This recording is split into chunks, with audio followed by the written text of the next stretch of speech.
Hayes Lisbon, the eldest son of the Lisbon family, and his sister Ray.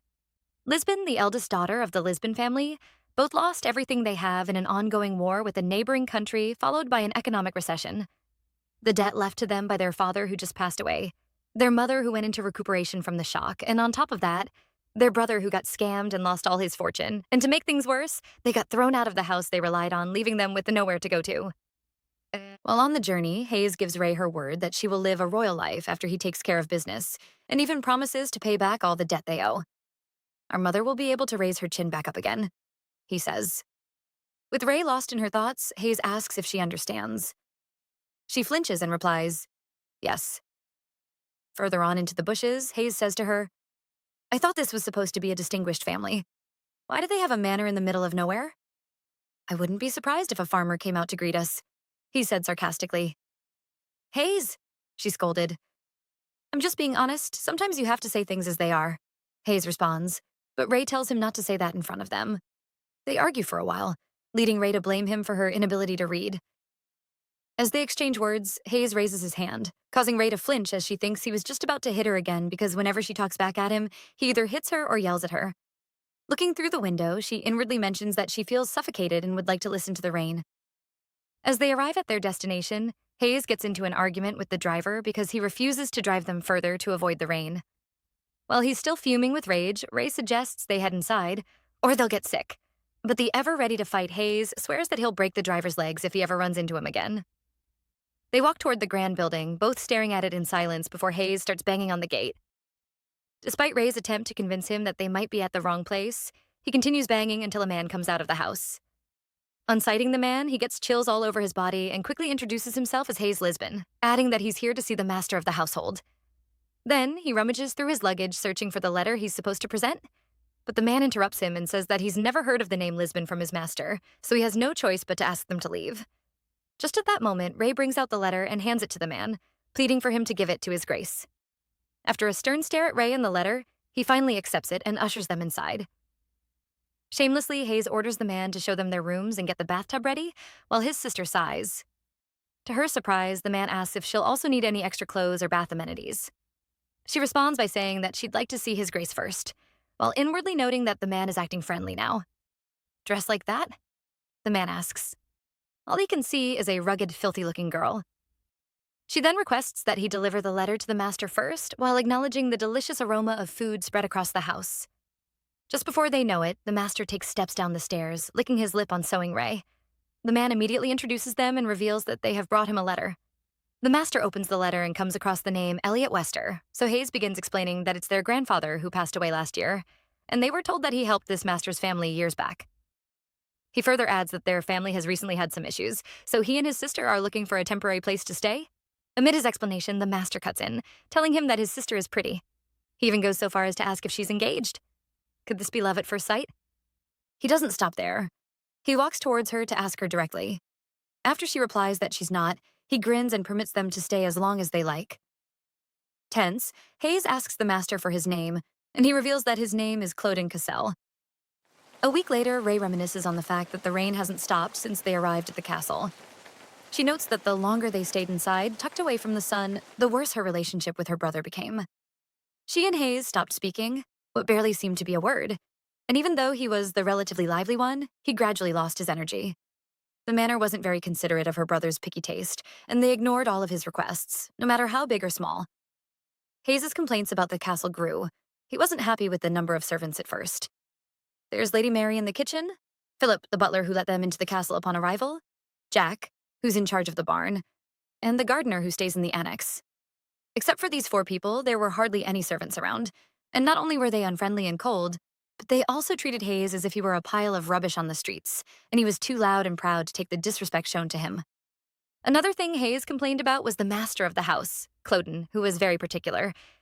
He did his best to be accommodating, but he wasn't particularly welcoming. He seemed relaxed, but there was a clear barrier between him and others. Even when they had breakfast together the first time, he warned them never to set foot on the 3rd floor. During that breakfast, Hayes made a business proposal to Cloen, which he surprisingly accepted, subject to repayment should it fail. From that moment on, Hayes got really busy. He was always out and about, while Ray ended up being the only one left in the castle most of the time, and it made her envious of him. Her brother graduated from one of the county's top schools and had many connections. He was also proud and boastful, but his lively personality drew a lot of people to him, whereas Ray always felt like she was on an island. It was always dead silent in the manor, and she could hardly ever hear the footsteps of the servants walking around, so she spent most of her days looking out the window. This didn't make her feel lonely or sad, because it was the type of silence and peace she had longed for. No moneylenders were barging into their house whenever she lit a candle. Neither was her mother incessantly asking for help from her grandparents, or her cousins talking about their family behind their backs. Everything was peaceful, without any trouble. One day, while she sits by the window, a woman walks up to her inquiring if she's cold and needs a blanket, but she declines and thanks her. However, she continues to stare at her, forcing her to ask if there's anything else she'd like to say to her. Grumbling, the woman asks her why someone like her is at a place like this. A place like this? Ray asks, confused. The woman continues to say that she's still pure and hasn't been tainted yet. She warns Ray to be careful because everyone in the manor is looking for a chance to swallow her whole. She grabs her hand, telling her that she'll lose her parents early, and her brother doesn't have a particularly bright future ahead of him either. She warns that the castle is cursed and Ray must not accept anything from the people in it, not even a cup of water. Also, she warns her not to make eye contact with anyone and not to give away her body, especially her heart. As Ray still struggles to free herself from the lady's grip, the woman asks, "Do you want to end up like me?" This time around, she reveals that the beast has his eyes on her and she shouldn't ever trust him. As this continues, the master calls out the woman's name, saying she's scaring their guest, so she immediately retreats and tells Ray to look out for herself, even the master. Confused, Ray apologizes to him for causing a scene with her presence there, but instead he questions why she's there in the first place, knowing fully well that he's on the 3rd floor. He mentions that it's nice watching her standing there all pretty, but it would be nicer if she could join him. Then he invites her over, assuring her that she won't be bored. On hearing this, she squeezes the curtain, reminding him that he told her not to come up, but he teases her instead by asking if she's trying to seduce him. Since there's nothing for her to do anyway, he stretches his hand to reach for her, inviting her up. As Ray goes upstairs to meet him, she notices the antique furniture and old works of art displayed there, as if time has stopped. They continue walking until they get to a door, and Cloen ushers her in. She muses to herself, noting that it's a secret chamber without any windows, and the room is filled with his scent. She notices the faint cigar smoke mixed with the refreshing, childlike innocence and the scent of youth. As she continues to admire the scent of the room, he asks if she likes it. Caught off guard, she quickly replies that the room is nice and very neatly put together. Just then, he holds her hand and says that he only brings things that he likes up there while handing her a book. Staring at the book, she inwardly notes that she can't tell what kind of story it is, as she can't read. But Cloen interrupts her musing and asks if she has read it before. She fidgets as she asks him if he likes storybooks, but he in return asks if she doesn't fancy the book because she's barely even looked at it. Or maybe she thinks it's childish. Little does he know that it is not the problem, and she wishes she could just tell him that she doesn't know how to read. With him standing right in front of her, she wonders if she's strange for thinking that she wishes she could just lean forward and kiss his lips. She summons the courage and leans toward him, requesting that he read the book to her with his voice, which he readily accepts with a grin. He prepares to begin reading, but the position keeps Ray wondering because she thought he'd be sitting right next to her. But here she is, sitting on his thighs with him hugging her from behind. At this point, her breathing and heartbeat are so loud that he can hear them. He brushes his hand through her hair and kisses her neck, urging her to be patient for him to read. She finally opens up about their position, feeling uncomfortable, but he asks how, and she says it's because he's behind her. However, this doesn't stop him. Instead, he tightens his grip on her body and says that he's not the one who's unable to focus on the book. All the while, Ray inwardly admits that she's not supposed to do this with him, but she can't seem to refuse him either. In fact, she finds herself wanting more. Suddenly, a voice calls out the master, informing him that Hayes has returned and wants to see him downstairs. Thinking to herself, Ray says that her brother seeing her like this should never happen. Realizing her brother's presence in the castle, she assumes he must be looking for her. But just as she's about to get up, Cloen caresses her even tighter. The messenger, still waiting for a reply from the master, asks if he should tell Hayes that he's unable to see him today, but he replies, saying that he'll be with him shortly. Ray springs up from his body, but he grabs her again, saying he'll lend her the book. But her response makes him question whether she doesn't like it. "I do. What's there not to like?" she says, still intending to hide the fact that she can't read to him. They walk out of the room, and Ray notices that it has finally stopped raining. She admires the warm weather, leading Cloen to ask if she enjoys the warm weather. She affirms, and then he asks what makes her like the warmth. She explains that if she falls asleep under the warm sunlight, it feels as if she can have a good dream. After giving her response, she throws the same question at him, but before he can answer, Hayes interrupts, yelling her name. He angrily asks why she's coming down from there, but just before she can reply, he shouts again, asking if she realizes how rude she's being. He goes on ranting about how she's going to ruin things for them if she says anything stupid that's going to get them both in trouble, but Cloen abruptly shuts him up by asking who's being rude now. Then he mentions that he was the one who called Ray over to lend her a book. A book to an illiterate fool like her? Hayes screams. These words pierce through Ray, but she still tries to maintain her composure by telling herself that it's not the first time that her brother has said this to her, and she's used to it already. As if that is not enough, he orders her to come downstairs at once and also adds that it's beyond him how she had the nerve to lie to Lord Cloen's face. This time around, his words crack her deeper, but she still tries to endure it until the master calls out her name. Shivering with tears in her eyes, she dashes off to her room and slams the door, crying bitterly. She feels sorry that she doesn't like storybooks because, to her, in the real world, there are no fairy godmothers and there is no such thing as magic, only sadness. Several days pass by, and one day there's a knock on her door. It's Lady Mary, who has brought her meal and medicine. She thanks her but notices she isn't trying to leave the room. After a moment of staring at her, Lady Mary mentions that she's been in bed for the past 3 days and asks if it's because of Master Cloen, but Ray declines, saying it's actually her fault. She hid away from his eyes because of how worthless and feeble she is, but Lady Mary assumes she must have had a rough time after all. What did she expect? Ray, obviously confused, just sits there listening, and the lady asks again if she can't tell by Master Cloen's physique. Unexpectedly, she reveals that tall men are bound to be bigger down there as well. Ray covers her mouth in shock and recalls all that happened in the secret room and realizes that she indeed felt something poking her from the back. The lady tries to explain how the master's demeanor has changed ever since his private time with Ray and urges her to understand. Seeing that Lady Mary totally misunderstands the whole event, Ray clarifies the air by saying that nothing happened between her and Lord Cloen. Lady Mary spills that there's not a single man in the world who would invest in a business that they're not interested in, and the master only did it because Hayes is her brother. With this revelation, Ray asks if Lord Cloen would kick them out if her brother's business fails, but Lady Mary assures her not to worry because the master wouldn't do that. She reveals that the master never does anything that would cost him loss. Rather, it would be the opposite, and Ray might be the one to run away. Surprised, Ray asks the lady if she isn't fond of Lord Cloen, and she replies that she's just a mere servant and that her opinions don't matter. Ray then mentions that the old lady named Della, who advised her earlier, didn't seem very fond of the master either. Lady Mary tells her that the old lady is the master's nanny, and she's the only person in the manor who can go out and about. She mumbles and adds that perhaps the old lady should consider herself lucky.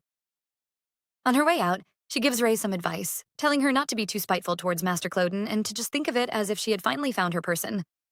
Perhaps it could be fate. She drops a gentle reminder that she won't be able to stop by the day after tomorrow, and should make sure she stays in her room that day. What could possibly be happening on that day? On a beautiful sunny day, Ray finally steps out of her room, squeezing the book the master gave to her. The pent-up emotions she'd held back and pressed down had finally burst out, and she felt like a hibernating animal. She was stuck in bed for days with a high fever, and once the pouring sweat that pressed her body down against the sheets had lifted, she thought of Master Cloen. Strange, right? She tries locating the master's room but can't, despite asking several people in the castle.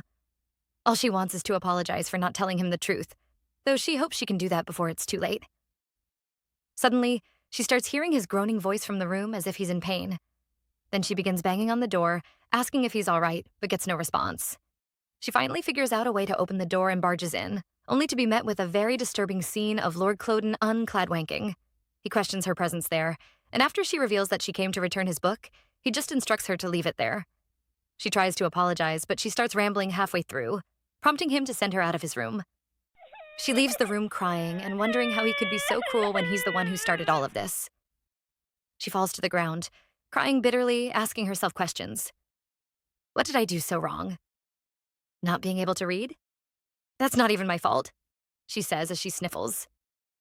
She picks herself up and dashes back to his room, yelling and crying continuously, raining several questions on him, but he abruptly cuts in by calling her name. He walks toward her and asks why she's only visiting him now. She replies that it's because she was embarrassed about borrowing his book without telling him she couldn't read. To her surprise, he sniffs her hair and tells her that he doesn't care whether she can read or not.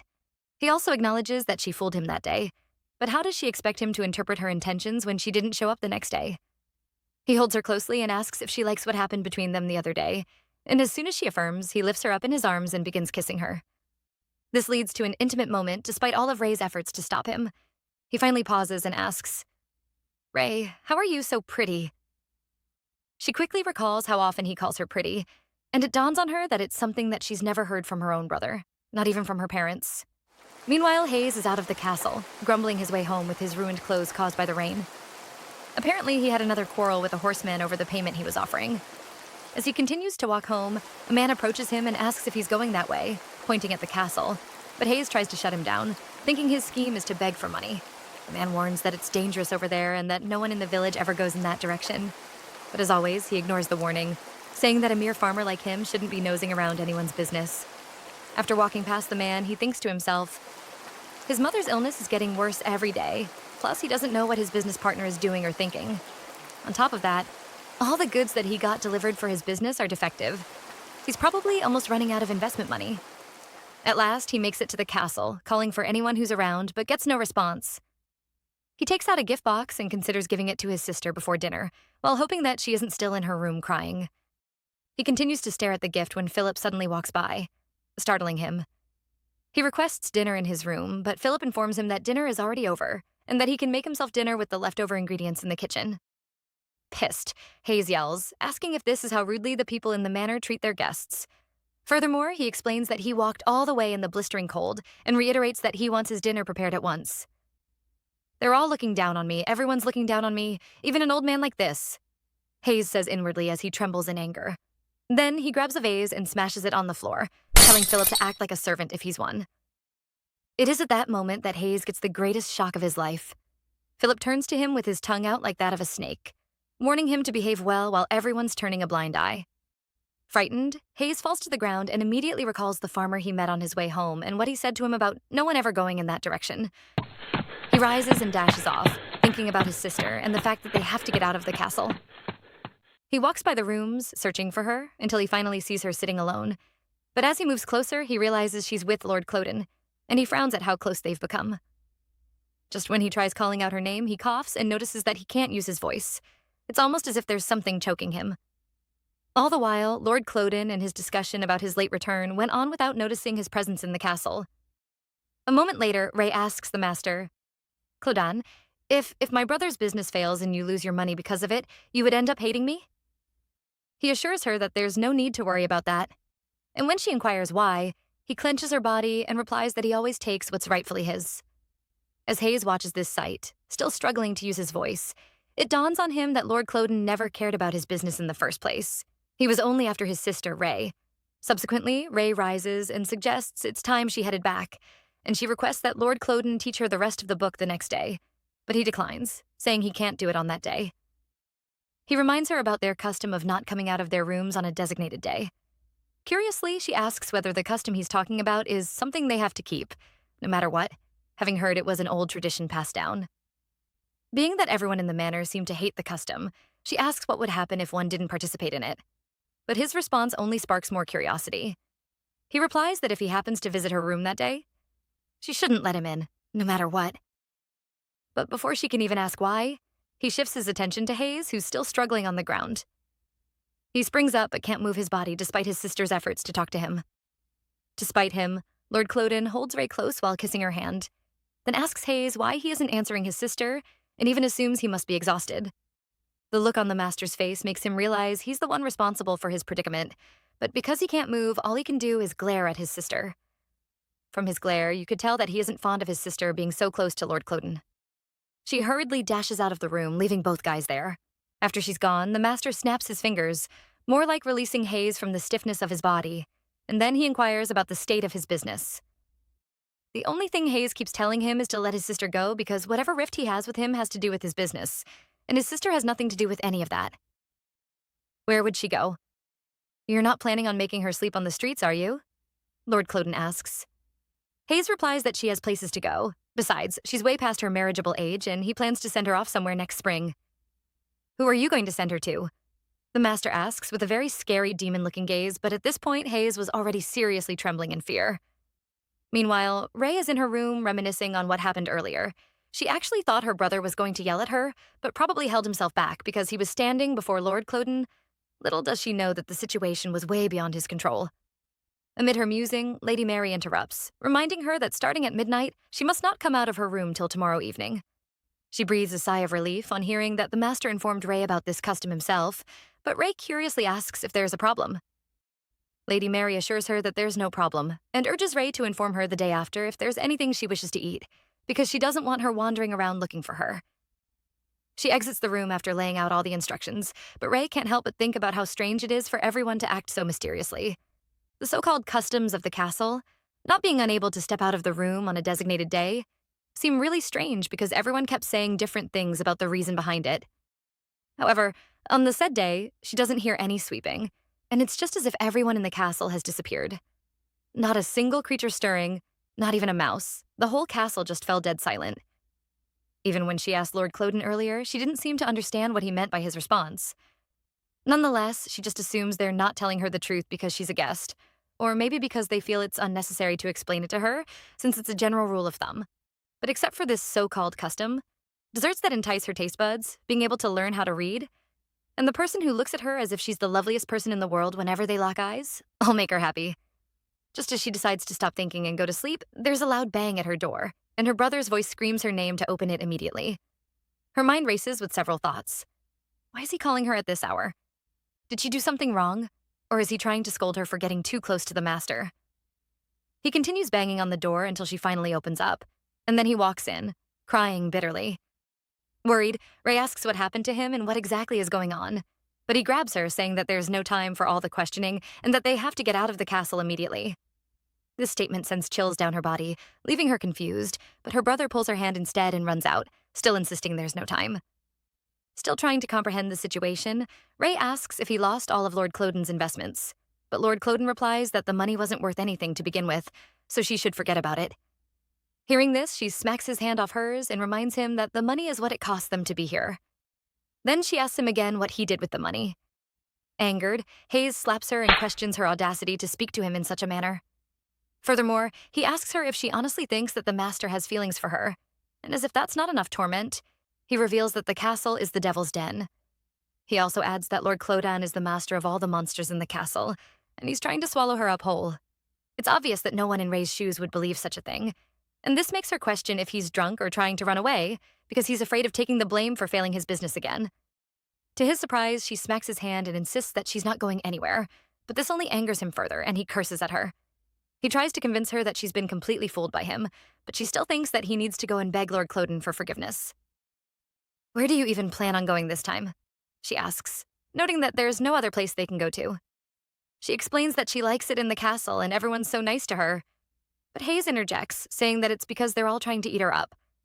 At this point, it becomes clear that nothing he says will get into her head, so he grabs her hand and runs towards the door, saying she's been bewitched and that she doesn't realize it.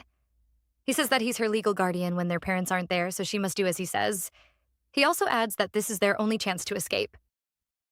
Ray flounders while asserting that at least one of them should apologize, but just as her brother is about to respond, his eyes catch sight of a creepy figure. The strange thing is that when he asks about the person's identity, he discovers he's the only one who can see the person, and at that point, he decides to run away, leaving his sister behind. Ray flops to the ground, still trying to grasp what just happened, and if her brother really just ran away. Her thoughts? If Lord Cloen finds out about this, he's going to hate her and she doesn't want him to hate her. Somewhere at the back of her mind, she already knew this happiness was never bound to last. Her brother's business was never going to succeed unless some miracle happened, and the cold, harsh reality she desperately tried to ignore came at last. She just knew this happiness was never hers. As she sits on the floor lamenting, someone walks behind her and she immediately calls out her brother's name, thinking he has returned. But as she turns, she realizes it is Lord Cloen. With the way he's looking at her, she inwardly wonders if he already knows everything. Frightened, she asks him if he came to see her brother, then apologizes on his behalf and promises to repay what he owes by working in the castle. She also promises to be a good worker and to make money by doing whatever she can. She even hopes that her brother will come back eventually. To her surprise, Lord Cloen mentions that this is annoying because she keeps calling her brother's name. He even says that she's acting as if he's her husband or something. So he kneels and touches her chin, saying that no matter how much he tries to be nice to her, she's always talking about her brother. And now she won't stop calling his name, which makes him want to puke. In her musing, Ray acknowledges that she's never seen the master so angry before, so she starts apologizing for what her brother did, but Lord Cloen instructs her on how to stop mumbling. She continues apologizing and begging him not to be cold towards her, but he reminds her of his warning not to step outside her room. She apologizes again, but he reminds her to stop mumbling. And then he presses his finger on her tongue, saying that for every time she mumbles, he just gets this urge to shove his weenie deep down her throat. As if that's not enough, he grabs her by the hand and pushes her to the bed and begins kissing her. After they are done and Ray has fallen asleep, he looks at her and asserts that he can't let her go anymore. The next morning, Lady Mary is seen attending to Ray in the master's room when she tells him that he was too rough on the young girl. She says that Ray is a normal person and he shouldn't have gone that far. As she speaks, he tells her to take a look with her own eyes and asks if she can't see how poor Ray looks. He admits that it would be impossible to be gentle, and he doubts that Lady Mary herself will even be able to hold back if she were opportuned, but she still insists that he should leave Ray alone for a couple of months. In addition, she says she doesn't know whether the poor girl will be able to handle what's going to happen to her in the near future, but before she can finish, the master groans, causing her to shiver. Then she falls to the ground coughing and begging for forgiveness for a previous event. It seems as if she's been bound by a stronger demonic force controlled by Lord Cloen. She continues to plead as she trembles on the floor, but unknown to them, Ray had woken up and witnessed her pleading. She calls out the master's name, and he quickly retreats from his axe and smirks at her. How can he be smiling in a situation like this? She thinks. Noticing her silence, he asks her what the problem is and leans toward her, but she turns away and mentions that Lady Mary was yelling just now. Angrily, he asks if she's avoiding him.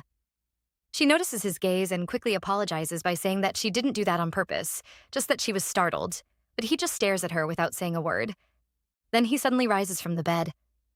He suggests that she eat first because she's been in bed all day, but Ray ponders the fact that he's acting as if Lady Mary isn't wallowing in pain.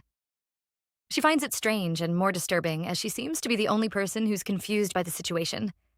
However, she insists that her meal isn't what's important at the moment, and they need to take care of Lady Mary first. But before she can turn to her direction, the cook is already on her feet. How is she up as if nothing happened when she was just on the ground earlier? Well, I guess that's what dark magic does. Surprised, she asks Lady Mary if she's okay, considering that she was just in pain, but she replies by saying that she acts that way sometimes, and there's no need to worry about her. This whole scene leaves Ray wondering whether she was imagining things, but Lord Cloen cuts in, suggesting he might just fire Lady Mary. According to him, seeing Ray defend her in such a manner makes him jealous, so she has to be mindful of the things she says in front of him. She questions his attitude toward her, but he clears the air by reiterating that he's talking about Lady Mary, not her. He further explains that the cook was already irritating him, but seeing how Ray can't stop talking about her makes him even angrier.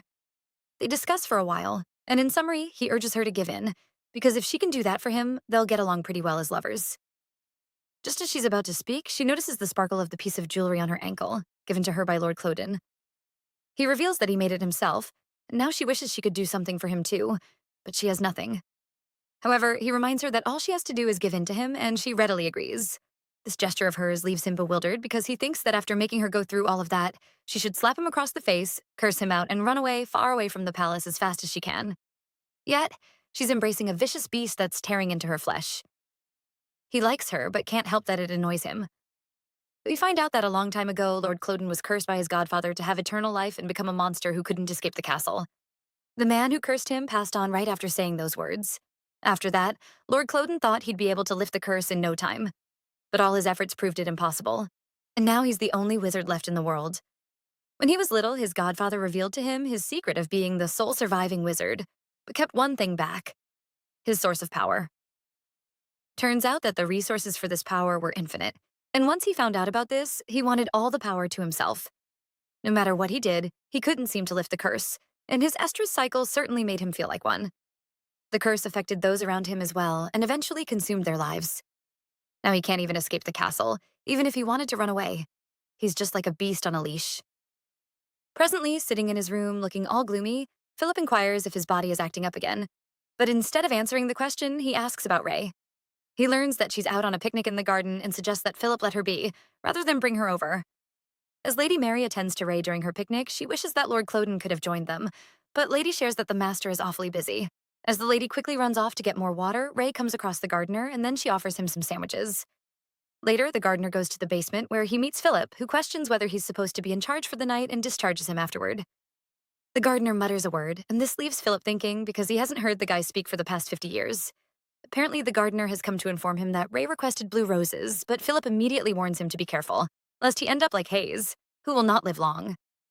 Fear grips Hayes as he hears this, so he starts pleading for them to let him see Lord Cloten. He also reveals that a ship will be coming into port soon, and if it does, he'll be able to pay back the money he owes. If that's too long a wait, he will borrow money. Philip bluntly tells him he can't pay back the money because no one will listen to him, looking the way he does. And then he hands him a mirror to look at his face. Hayes screams upon seeing what his face has turned into, saying they should change it back to how it was, but Philip notes that a curse can't be lifted once it's set. As Hayes continues to bluff, Philip shares that he's not exactly thrilled about having a new member, especially people like him who have no idea where they stand, and then he reveals his snake-like tongue. He explains that he's been taking care of the master since he was young and was devoted to him, but then this happened when he attempted to run away once. Fun fact, it's not just him. Everyone in the castle is in the same boat, and they all owe something to the master. So he advises him to give up trying to escape, else he'll turn into a complete monster if he sets foot outside the castle. Meanwhile, the gardener has come to seek the master's help in blooming a special flower, with the intention of repaying Ray with blue roses. Seeing the master's gestures, he quickly apologizes for probably asking for too much, but to his surprise, he agrees to the idea and hands him some potions. As he muses to himself, the master stares at him, fully aware that the reason behind his request is Ray. In another scene, Ray has just finished reading all the books she brought and starts thinking about Lord Cloten. She understands his busy schedule, but still, she hasn't seen him for days, and even though she wants to visit him, she doesn't want to be a bother.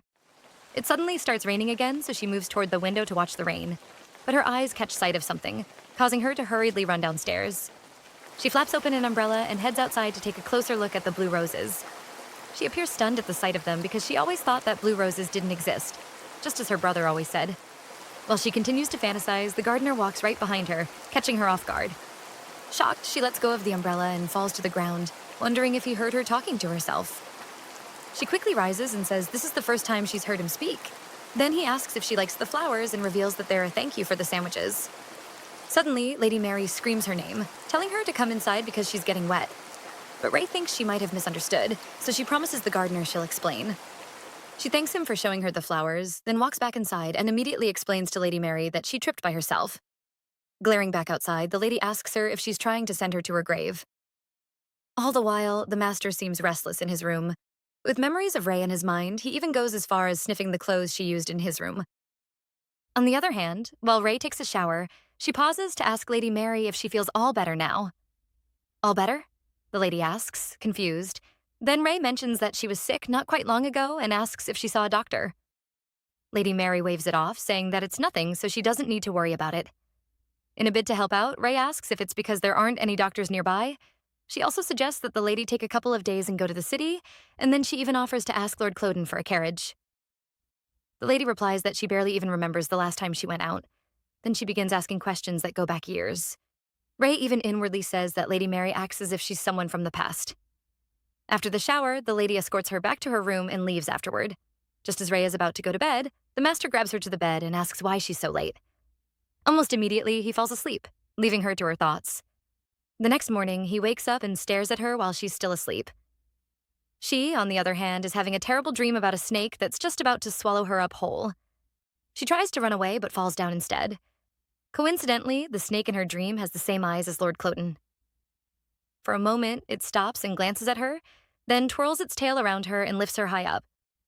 After raising her so high up, it glares at her and releases her to the ground, and just at that moment, she springs up from the nightmare. What a strange dream, she says, panting. They talk for a while, then he grabs her, initiating an intimate moment. Their private moment lingers for a while. Later in the day, they're both seen in the garden on a picnic, but Ray doesn't look happy. She's still angry about how he forced himself on her yesterday despite all her efforts to stop him, but he blames her for exposing her body to him. As if that's not enough, he starts to caress her body again, but this time around she warns him to stop, or else she'll be mad at him. So he quits being nasty and offers to get her some food. This gesture leaves her staring at him for a moment, and when he catches her staring at him, she expresses that he's such a sweet person. She explains that she knows he hates the weather, yet he still came out for her sake. That's something nobody's ever done for her. She quickly recalls a childhood memory with her mom and mentions that she was taught not to bother people, yet he still does the things she likes even when he doesn't feel up for it. She asserts that it's the reason she likes him. Lord Cloten flinches upon hearing this, but Ray continues to ask if he has anything he hates, so she can bear it for him. To her surprise, he says that if she keeps doing things like this, she's going to spoil him. He always says mysterious things, so she tries to convince him that she means what she says. Anything? He asks, while holding her chin, but she takes his hand and kisses it, affirming that anything he says, she'll grant it. And he inwardly laments that whenever Ray becomes vulnerable in front of him and shows that she loves him, it feels like some part of his body is cracking in half, probably because they are so different. He only ever learned that victory could be achieved by stealing and claiming what's his. If only he could learn how to be vulnerable like her, or if only he could have avoided that curse. Maybe he wouldn't have to feel this way. As this thought crosses his mind, his hand drops from her own, and then he takes a moment to think, did I just regret my past?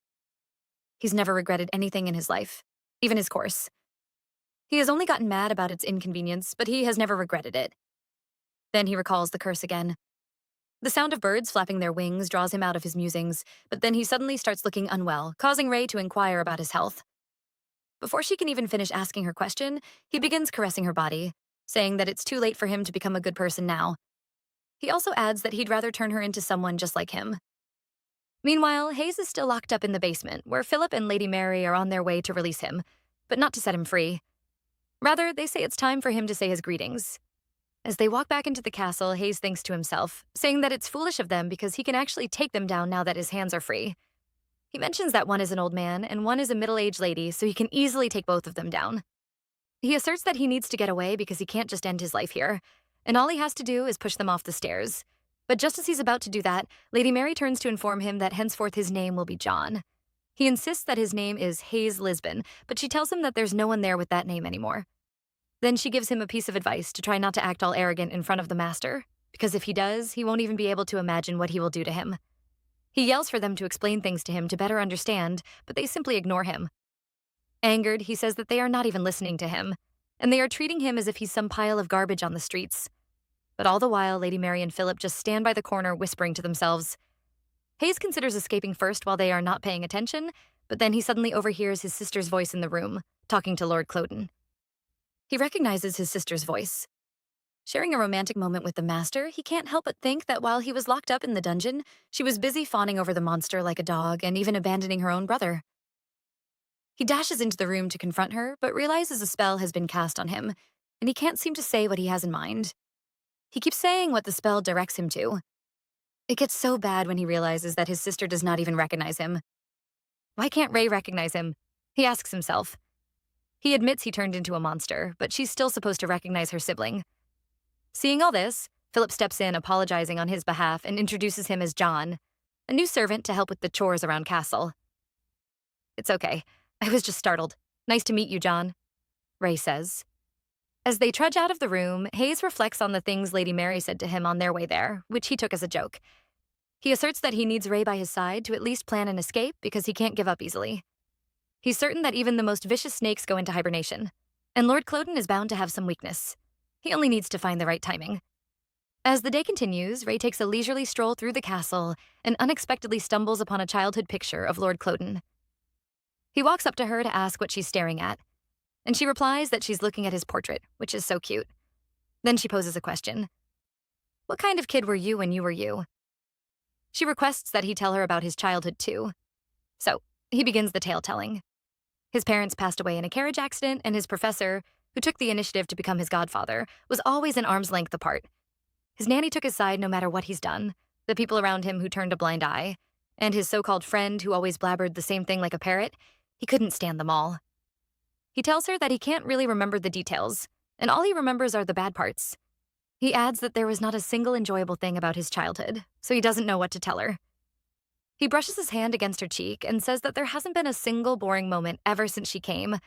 Plus, she also lets him have her body. He grabs her and starts kissing her while she worries about someone seeing them in such a position. Just then, Lady Mary walks in and stumbles upon them smooching, causing her to drop the items in her hand. However, Lord Cloen notices this and uses his dark magic to keep the items afloat. Despite all that's going on without Ray's knowledge, he still assures her that there's no one around, while Lady Mary quietly picks up the tray hanging in the air and dashes off. This intimate moment lingers for a while, with them exploring various corners of the castle. After a while, she suddenly becomes thirsty and requests water. While she drinks the water, she overhears John's voice nagging from outside the room, and she inwardly notes that his attitude reminds her of someone, which is her brother Hayes. I guess she'll never find out that they're the same person. She wonders if her brother is doing well, as she's not even sure where he would be. She recalls that they were holding on to their last straw of hope, which was the letter about Elliot Wester. It seems just like yesterday that they barged into the castle with just a letter in their hands. Coming to the castle was her brother's idea, but now he's gone. And she and Lord Cloen are lovers. You never know what's going to happen. Then she turns to Lord Cloen and asks him how he knew their grandfather because he let them in when all they had was just a letter. Why all these questions in a heated moment like this? He asks. Along the way, he remembers the name Elliot Wester and how they met. It turns out that 50 years ago, the man walked into the castle on a rainy day, pleading to wait there until the rain stopped. After Lord Cloen took the man in that day, he invited him over for dinner. And while he sipped out of his drink, he noted that he had heard of the name Elliot Wester before. And for all he knew, he was from a noble family. He was as refreshing as the warm, sunny breeze in the spring, and his wife was pregnant with his baby. I see that you are about to have a daughter, Lord Cloen said to him. Shocked, the man inquired how he knew about that, but the master quickly said that it was just his instincts. On hearing this, the man hoped he was right, because he had always wanted a daughter who resembled his wife, but Lord Cloen said he didn't think the man's wife would see the light of the world because she was sick. The man sprang up from his chair, shocked by the fact that the master had all this information. Just then, the master thought to strike a deal to help the man's wife give birth to his daughter without any trouble, and in return, he must send the daughter over to him once she's older. Terrified, the man rose from his seat and said that he was afraid the master was taking the joke way too far. But when he saw that there was no reason for a nobleman like him to make such ridiculous remarks, he fell back on his seat. Subsequently, he confessed that he hadn't come for the portrait. He had come because he had heard of a particular medicine for his sick wife. He gulped down his drink and asserted that as long as his daughter was born healthy with all 10 fingers, nothing else mattered, and if the master was willing to offer his help, then there was no reason for him to decline. Elliot Wester was the first person to make it out alive of the manor, and his life back home was nothing less than perfect. His daughter grew up happy and healthy, just like he had always hoped. He was a man who had it all until the promises that he had made crept up to him, and the curse was passed down from generation to generation until it finally reached Ray. At the present time, after Ray has fallen asleep, the master asserts that it's of no use, and all he knows is how to take what's his. That's precisely why she's in his arms right now. The next day, Lady Mary is in the kitchen lost in her thoughts. She can't stop thinking about the situation she saw the master in the day before, because she never would have expected him to do such a thing in the corridor. Soon after, Ray abruptly disrupts her musings with her presence, prompting her to question whether Ray should be with Master Cloen at this hour. She questions her presence there, and Ray responds by saying she has a question but doesn't know who to ask. When Lady Mary asks what the question is, she whispers that she's wondering if lovers make out as often as they can, because what she's experiencing is nothing like what she expected. After hearing her question, Lady Mary inwardly says that it's normal for someone like Ray to expect something, but what she's saying is mere fantasy for someone like the master. So she goes ahead to explain that it's normal during the first few months of marriage, especially when you are deeply in love with someone. She adds that Master Cloen may be a little overboard, but it's nothing out of the ordinary. Furthermore, she tells Ray to suggest to Master Cloen that she get a new pair of shoes. One thing Lady Mary knows for sure is that as long as the master has Ray by the neck, her normal life is over. It's already scary that his obsession with her is getting worse every day. If she ever breaks up with him, he's going to throw quite the fit, and if she ever leaves, the servants will be the ones to take the blow. Ray basically has the key to everything now, and if anything goes wrong with her, the outcome will be unimaginable. In the next scene, Lady Mary approaches Philip to inquire about the master's whereabouts, and after he directs her to his study, she reveals that there's something she wants to tell him, then walks away. She thought about this all night and decided that before Ray runs away, and before the servants take the blow for all the aftermath, she must interfere when she can. She says that if they could have some peace in the manor, it would be worth something. But is this the right thing to do? She asks herself as she walks towards Lord Cloen's room. She enters the room and sees Ray fast asleep on his body. Then she shares that the young lady only has one pair of shoes, so she thought it would be nice to get her a new pair. In his musings, Lord Cloen urges Lady Mary to keep doing what she's doing and listen to all of Ray's silly ramblings. Also, she should make her talk about her concerns and feelings, because she should at least have someone to lean on when her only brother disappears. Just as Lady Mary is about to leave the room, the master orders her to inform Philip to get the carriage ready. Later that day, as Ray wakes up, Lady Mary urges her to get dressed immediately. After that, she grooms her hair, and all these preparations make Ray question if they're having a guest today. Really? Why would anyone visit this God-forbidden place? Anyway, the servant replies by sharing that she will be going outside today, or rather, she'll be going into town with the master. Ray can't contain her excitement after hearing this news, but her mind soon shifts to her brother. She asks if Lady Mary has heard from him, but she denies it and continues brushing her hair. After Ray is all done preparing, she rushes to meet Lord Cloen. By then, the carriage is ready, and the master is all handsomely dressed, waiting for her. As soon as she sees him standing outside, she runs to give him a hug, and he can instantly feel her excitement. Meanwhile, Philip is by the corner ordering John to tie the horse to the carriage, but he grumbles and replies that he doesn't know how to do it. They argue for a bit, catching Ray's attention, and she inwardly remarks that John talks just like her brother, and she's never met anyone who talks that way other than Hayes. After everything is set, they hop on the carriage and embark on the journey, but John signals her through the window, pointing toward a certain direction. She notices that he's pointing at a place where all the woodpiles are and wonders if he's asking her to meet him up there and why. During the journey, something strange catches her attention, so she curiously asks Lord Cloen who's driving the carriage. And he replies that the horse has been specially trained, but unknown to Ray, the carriage is being controlled by his dark magic. Then she asks where they are headed, and he reveals they're going to get her a new pair of shoes. Seeing her mood, he takes her hand and assures her that the reason is not that he's embarrassed by her shoes, but that he just wants to buy her a new pair. She admits she knows this, but is sad because she never gives him anything. All she does is take from him. She shares that, no matter how badly she wants to return his love, she has nothing to offer, which makes her sad. "Don't say that," he says, squeezing her hand.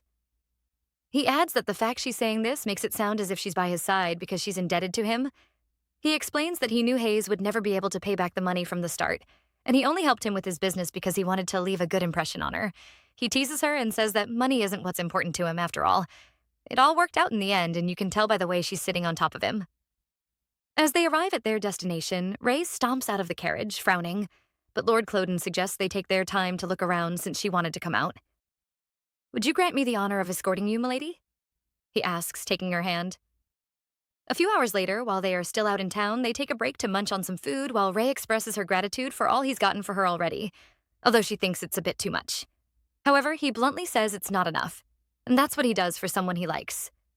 She looks at him, taken aback, and suggests they head back home after they finish their meal, but he insists that they still have one more stop left. He teases her further, and before Ray knows it, she finds herself in an inn and can't help but ask when you had time to look for a place like this. For Ray, love is a feeling she's only ever heard about from others, but she never imagined it would be this overwhelming. Their intimate moment lingers for a while. Much later, Lord Cloen wakes up first and watches Ray while she sleeps. He hopes their children will have her hair. Does it sound ridiculous? A father who can't even take a walk out in the park because of his curse? He wonders how long it will take for her to realize the truth. Later at night, as Philip and Lady Mary watch the master return in his carriage, Philip remarks on the fact that he's seen the master using magic for a long time, but never has he seen him use this much magic for an extended period. He can't help but wonder if it's taking a toll on his body. Lord Cloen gets down from the carriage, holding Ray in his arms while she's asleep. He takes her to the bedroom and undresses her himself, despite all Lady Mary's attempts to help. Just as she's about to leave the room, the master makes a statement, wishing he could be normal. He mentions that he has never had this kind of regret before, and now he's stuck thinking about a way to lift the curse. Lady Mary remarks that breaking free from the curse has always been a wish that everyone in the manor has dreamt of. For many years, the master had been looking for ways to lift his curse, but eventually he gave up. And since then, he'd only go into the lab to make painkillers. Now he's back to trying again, even when he knows very well that it's impossible. The next day, Lady Mary prepares Ray's outfit for the day while Ray reminisces about the retreat she had with Lord Cloen. He was busy again at work, and she returned to her normal day-to-day routine. If there's anything that's changed, it's the fact that Lord Cloen's gifts have been delivered to her door every day. One thing is certain, the master sure has good taste. Ray stares at the dresses with a long face, not because she doesn't like them, but because she thinks that all the dresses probably cost more than the amount of debt her brother owes Lord Cloen. But Lady Mary tries to assure her that she's worried over nothing because the master would get an entire dress shop if she wanted. She remarks that this only means that Lord Cloen likes her, and other ladies would be jealous of her. Suddenly, Ray asks about the master's whereabouts and mentions that she hasn't seen him in days. Apparently, that's what all the dress-up is for, to meet him during his afternoon snack. Subsequently, Ray goes to him with some snacks, asking if he's okay after she hears a strange noise coming from his room. She notices his bleeding hand, but he assures her that it's nothing and asks why she's there. She replies by saying that she brought him something to eat, and then she suggests that they get his hand treated, but he insists that he's busy at the moment. However, she still insists on going into his room, but he warns that it's dangerous because of the broken glass, so she should go back. Angered, she smacks his hand and begins shouting, asking if he's hiding something.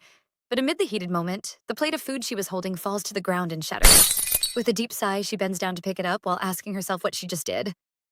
She quickly apologizes, saying she didn't mean to be a burden or annoy him. She assumes he must be busy and suggests he should get back to what he was doing. Grabbing her, he says, "I never said you were an annoyance. Don't ever say that again." With no idea what to do, she glances at him, announcing her intention to leave. But then he's forced to ask if she's running away from him. "Running away? I'm going to ask the housekeepers to sweep the broken glass," she replies. He then asserts that he doesn't care if she raises her voice at him or gets mad at him, but when she tries to get away from him, it drives him crazy. He reveals that his head feels like it's about to explode, and he's well known for his temper, especially when he's working, which is why no one comes near him when he works. He curses himself and asks her for forgiveness, but Ray thinks otherwise. She starts explaining that he can be the sweetest person on earth, always encourages her to do her best, and has no idea how much it helps her. But he responds by saying it's because he likes her. Surprised, she asks if this means that it's possible he won't like her. But he replies by saying she should be more worried about him falling for her even harder. While he speaks to her, he notices she's acting a bit strangely today.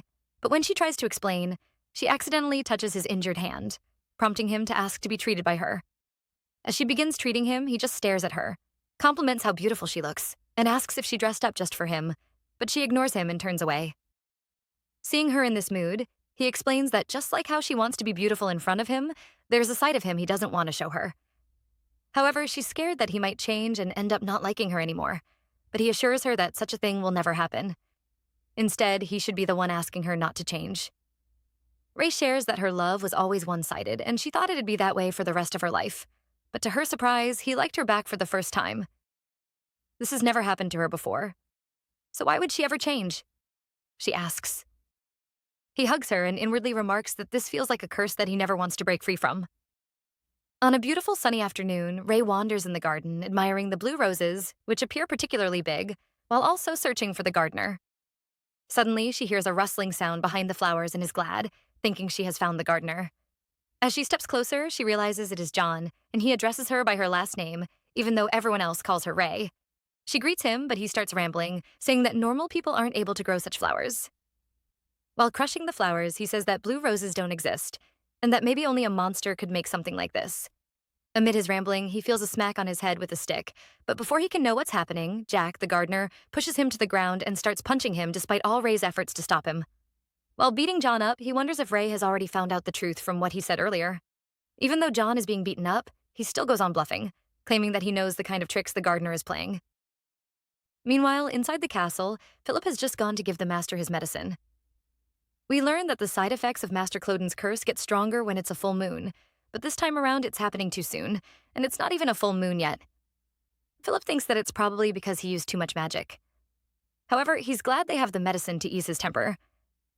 Philip awkwardly remarks that the master probably made the medicine because of Ray, and if it weren't for her, there would have already been blood in the manor. All of a sudden, the master throws a key to him, instructing him to keep it somewhere safe. He explains that if you lock the door with the key, someone inside can come out, but no one outside can enter the room, and by doing so, it will keep Ray safe. He continues giving Philip instructions concerning the key when Lady Mary suddenly knocks at the door, drawing his attention to what's going on in the garden. As they all rush to the garden, he questions if she got into a fight, but she replies by saying that Mr. Jack, the gardener, stopped before it got too serious. Curiously, he asks why she was with the two servants, and she says that she wanted to help since everyone is always busy, so she came out. On hearing this, he grabs her hand, telling her she doesn't need to do that, and that he doesn't want her to ever touch dirt. If she does, he'll cut off the gardener's wrist. He adds that she doesn't have to do anything because, just like he already told her, he only wants to give her the best of everything. This is quite a princess treatment, I must say. But then, what if he doesn't love her anymore? Would he still say the same thing? He promised her he would never change, but she doesn't know where she stands, and she needs some kind of connection so she can stay there, even if his feelings change. He catches her off guard, lost in her musings, so she immediately confesses that she was outside so she could look at the flowers, and she just happened to run into the servants. "Were you looking at the flowers without me?"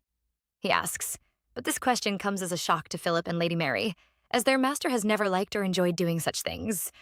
As Lord Cloen and Ray walk back inside, he orders Philip and Lady Mary to make sure that John and Jack get proper training.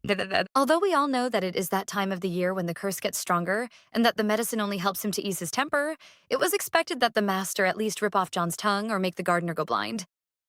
It's a relief to Philip that the master at least found his composure, while Lady Mary acknowledges that their life depends on Ray now. But what if she ever changes her mind and runs away? What will happen then? Philip, however, believes that it's a pointless presumption, and all they have to do is do their jobs right. Then he turns toward John, who's still trying to defend his actions. Philip sternly gazes at him, warning him to know his place and adding that they only turned a blind eye because he was a guest from a wealthy household. But there won't be any of that from now on. During Lord Cloden's meal, he begins to have wild imaginings about himself and Ray, but he soon snaps out of it when she draws his attention, asking if he's okay. She notices him sweating and reaches for his face.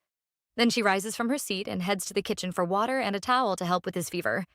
Meanwhile, all he wants is for her to run away from him. He remarks that he needs to call Lady Mary, then hide until tomorrow to keep Ray safe and to make sure the servant prepares everything she needs. To his surprise, she returns with the water and towel and starts pressing his body, suggesting that they call a doctor.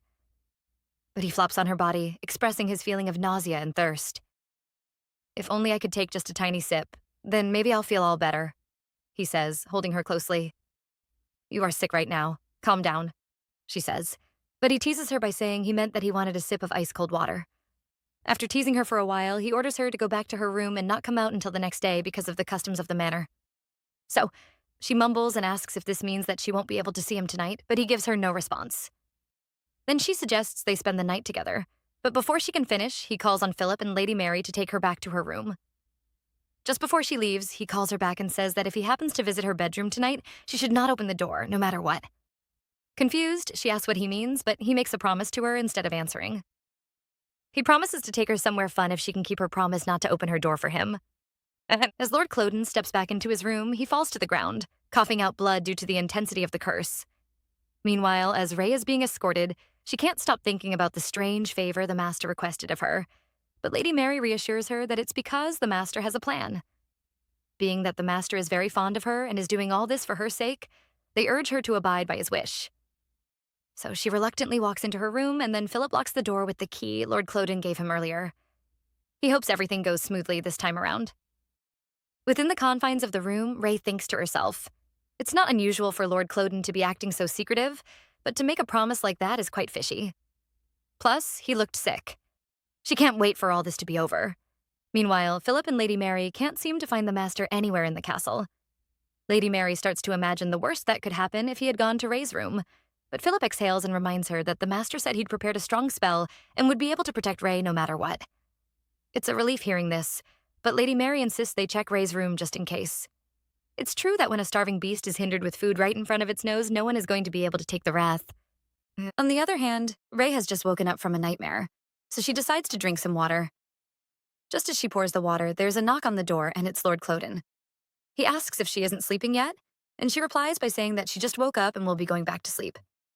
He continues banging on the door and says he just wants to see her face, but she reminds him of his explicit warning not to open the door, even if he comes by tonight. Hearing this, he makes several promises to sing her a lullaby and to pillow her head with his arm. All the drama keeps Ray wondering whether his promise was a joke, but he continues to plead to just see her before going to bed. With fierce determination, she tells him that she wants to keep their promise, but this only escalates the situation. He slams on the door harder, insisting that she open the door, and even goes as far as asking if she's with someone else in the room. He even accuses her of hanging around with the gardener. His behavior seems strange tonight because, although he has played jokes on her before, he's never been this scary. After a while of trying to open the door, he finally accepts that Ray has won this time around, but it doesn't end there. He makes another offer to take her to see the ocean and also asks why she's so cold to him that she's not even opening the door for him. "Maybe this is just how you feel about me," he says. Meanwhile, Ray is more concerned and scared of all the thunderstorms. By the time she speaks to him again, she notices how everything has suddenly become silent as if he's left her doorpost. She tries to put the pieces together to understand what's going on, and then she starts crying and explaining that there's a misunderstanding. She expresses her love for him, but before she knows what's going on, he grabs her from behind and says, "I guess God didn't completely abandon me after all, he gave me you." Upon seeing him, she is happy to know that he hasn't left yet. However, she looks up and realizes that she's no longer in her room, but rather by the ocean. How is this even possible? She asks. Before she can wrap her head around the situation, Lord Cloen initiates an intimate moment. After using his dark magic to take them back to the castle, Ray orders him to leave her room. And when he asks her why she's pushing him away, she replies that he's not the Cloen she knows at the moment. Then he reminds her of the saying that a dog never pulls out, even after they're done. The next morning, Lord Cloen wakes up, wondering how he got back to his room after sending Ray back. He springs up from the bed after finding her by his side, then recalls what happened last night, and he appears to regret his actions. Meanwhile, Ray is still fast asleep, dreaming when she feels a warm touch on her head, only to wake up and see Lord Cloen. She soon realizes she's not undressed, and her clothes feel soft, which makes her question where they are. She knew everything seemed strange from the beginning, and then she asked why he told her not to come out and why they were by the ocean. She's certain that she didn't step foot outside her room, and that's all the more reason everything is so confusing. He just stares at her without saying a word, and before you know it, he holds her close, attempting to kiss her. But she covers his mouth. To his surprise, she asks if he's a fairy, which makes him recall that he's still in heat and has to keep his distance from her. His situation isn't something that simply spending a night with her can solve, and he considers himself an animal who can't even control his intimate desires. He diverts the topic by reminding her that she was talking about how hungry she was in her sleep. Then he urges her to eat something. Surprisingly, she says, "You already know everything, Cloen. I love you." She complains bitterly, saying that he made her love him, yet she's the one who barely knows anything about him out of everyone in the manor. She hugs him from behind and says he's the one who tricked her into opening the door for him, yet he never tells her anything. He just holds her hand, instructing her to let go. She yells that they are lovers, which simply means that she should know more about him, but all the while he's just busy thinking of ways to devour her. Seeing him react this way, Ray professes her hatred for him and adds that she doesn't want to be his lover anymore. In response, he only says she should suit herself. But after hearing this, Ray begins to cry, realizing he's not even afraid to lose her. Little does she know that it's the curse making him act so strangely toward her. Although he's trying so hard to be careful, if he doesn't watch himself, he can tear her apart limb by limb. Crying, she asks him what she is to him and whether she's someone he doesn't have to share anything with, but he responds by yelling for her to stop talking before he kisses her. "Is that all you have to say to me?" she asks, but yet again, he has no reply for her. With a sad face, she walks back to the bed, declaring her hate for the environment. Back at the castle, Lady Mary is seen carrying food to Ray's room, but as she climbs the stairs, she notices that all the windows in the hall are open.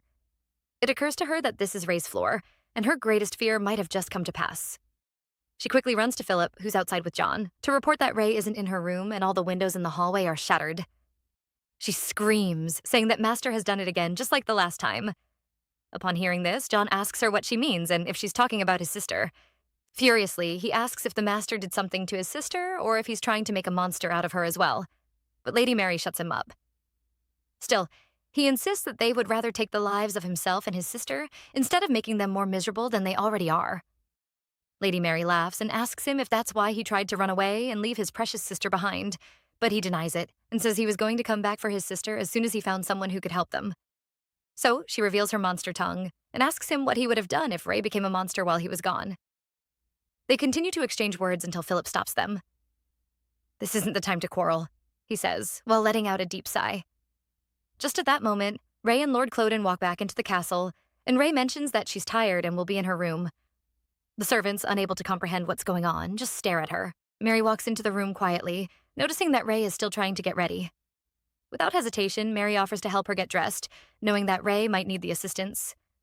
As she starts helping, Mary can't help but think about how much Cloen has changed because of his curse. It's clear that the curse has driven him mad, but she thinks that maybe it's a good thing it didn't go further, because at least Ray is still able to walk on her own 2 feet. Mary sighs softly, keeping her thoughts to herself, knowing that it's better to say nothing. As Mary adjusts Ray's dress, Ray suddenly asks why she's always the one who's left in the dark. She questions why nobody ever tells her what's really going on. There's frustration in Ray's voice, and Mary can sense how tired she is of being kept out of the loop. But Mary doesn't let on that she understands Ray's frustration. Instead, she pretends not to know what Ray is talking about and gently reminds her of that time when she fainted because of Cloen. Mary hopes that bringing up the past will distract Ray, but she can see that Ray isn't satisfied with the answer. Mary thinks to herself that it's only a matter of time before Ray figures everything out. Even though Ray is inexperienced and a bit naive, Mary knows that Ray isn't foolish. She's bound to notice that something strange is going on in the castle. but Mary doesn't want to be the one to reveal the truth to her. She doesn't want to face the consequences that might come from being honest. So instead of telling Ray what's really happening, Mary tells her that there's been a misunderstanding. She insists that Ray fainted because of her illness and that Cloen had nothing to do with it. Mary tries to sound convincing, but she knows deep down that she's not telling the whole truth. Ray listens to Mary, but it's clear that she doesn't believe her. Suddenly, Ray's frustration boils over, and she yells at Mary. She accuses her of being just like everyone else, of keeping her in the dark on purpose. Ray says she thought Mary was different and expected more from her. Ray doesn't want to be kept in the dark anymore. She doesn't want to be told to keep her eyes and ears closed to everything happening around her. She's tired of being treated like she's too fragile to handle the truth. Ray tells Mary that she doesn't want to laugh it off when strange things happen, like it's nothing. She wants to know what's really going on, no matter how hard the truth might be. Ray, feeling overwhelmed, tells Mary to leave the room. She says she wants to be alone, and as she speaks, she places her face in her palms, trying to hide her frustration. Mary hesitates for a moment, but then quietly steps out of the room, softly shutting the door behind her. As she turns around, she sees Cloen standing close to the door, as if he has been waiting there. Mary tells him Ray is upset and suggests he try to soothe her, hoping he can calm her down a bit. She wonders if Ray has figured out the truth about everything and asks Cloen if Ray knows what's really going on. Cloen simply replies that Ray will be okay, offering little by way of explanation. Mary, wanting to believe that everything will be fine, reminds Cloen of Ray's kindness and innocence. She tells him that Ray would understand if he just took the time to explain everything to her. But Cloen seems doubtful. He questions what exactly he is supposed to explain to Ray. He wonders whether he should tell her that he is cursed, that he turns into an animal that goes into heat because of it. He asks Mary if she really thinks that telling Ray this will give her any peace of mind. Mary, already feeling overwhelmed, drops to her knees, not knowing what to say. She stays silent, realizing that the truth might be too much for Ray to handle. Cloen, seeing her reaction, comments that it's probably better to keep things as they are. Mary, still wanting to protect Ray, asks Cloen what he means. She doesn't fully understand what he's trying to say. She asks if he really wants Ray to stay with him, despite everything. Mary is clearly worried, not just about Ray's safety, but about what the future holds if Ray remains in the dark. She hopes that Cloen will reconsider and find a way to let Ray go before things get worse. But Cloen doesn't give her a clear answer, leaving Mary to wonder what will happen next. Cloen looks at Mary and says she has a cunning side, noting that life has probably been easier for her lately because she's been sleeping well. He reminds her of the time he heard her humming the other day, as if to prove his point. But then, with a hint of bitterness, he adds that she must find life pretty bearable now that she's made Ray the sacrificial lamb. He accuses Mary of only caring about her own well-being, not Ray's. As he walks away from her, he coldly states that it won't do her any good to be involved with monsters like them, leaving her to absorb his harsh words. Later, at the dining table, Ray and Cloen are seated together while the others stand quietly behind them, waiting to serve. The atmosphere is tense, and Ray seems distant, lost in her own thoughts. As dinner progresses, Ray stands up, ready to leave the table. Cloen notices and asks her if she isn't going to finish her meal. Ray, without looking at him, tells Mary that starting the next day, she would prefer to dine in her room.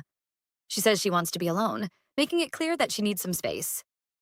The request hangs in the air, signaling that something is deeply troubling her, but she doesn't say anything more, and the room falls into a heavy silence as she leaves. Mary has never seen Ray so mad before. It worries her to see such an intense reaction, but she also knows how much Ray and Cloen desire each other. She thinks that maybe all they need is some time to cool off and work things out. But Ray doesn't want to be near Cloen anymore, and it's clear to Mary that Cloen isn't putting any effort into fixing the problem. This makes Mary even more anxious because she knows that if things keep going this way, nothing good will come of it. One day, Mary finally snaps and shouts out in frustration. Philip, who is nearby, hears her and comes over to ask why she's so upset. Mary, unable to hold back her feelings, explains that it seems like Ray has made up her mind to bury her feelings for Cloen. She's convinced that Cloen isn't going to do anything to change the situation, and Mary fears that if Ray finally leaves him, it will push Cloen over the edge. She is terrified that Cloen will end up harming both Ray and himself if things don't get better, and she is determined not to let that happen. Philip, seeing how serious Mary is, asks her if she has a plan to prevent the worst from happening. Mary, with a determined look in her eyes, gives him a firm and positive reply. She doesn't have all the details figured out yet, but she is sure of one thing. She is going to do everything she can to protect Ray and stop Cloen from making a terrible mistake. The determination in her voice makes it clear that she won't back down, no matter what it takes. Cloen asks Mary if she is the mother of 2 sons, and she says yes. Then he asks her to send one of her sons to him as a guardian when they are feeling better because they've been looking rough these past few days.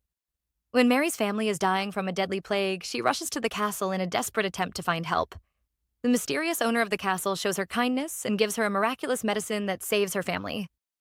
Her son, who couldn't even get out of bed, starts walking around again in just a few days. Mary's heart fills with gratitude for the master of the castle. Cloen asks her to send one of her sons to him, but as time goes on, and her son grows up, he gets married. Mary breaks her promise to the master of the castle because she figures that it's normal for people to go back on their word. She thinks that the master, living in such a big castle, will be able to find others to work for him. Plus, since he was generous enough to give her the cure that saved her family, she assumes it's okay to not keep her end of the deal. However, after some time, regret starts eating away at her.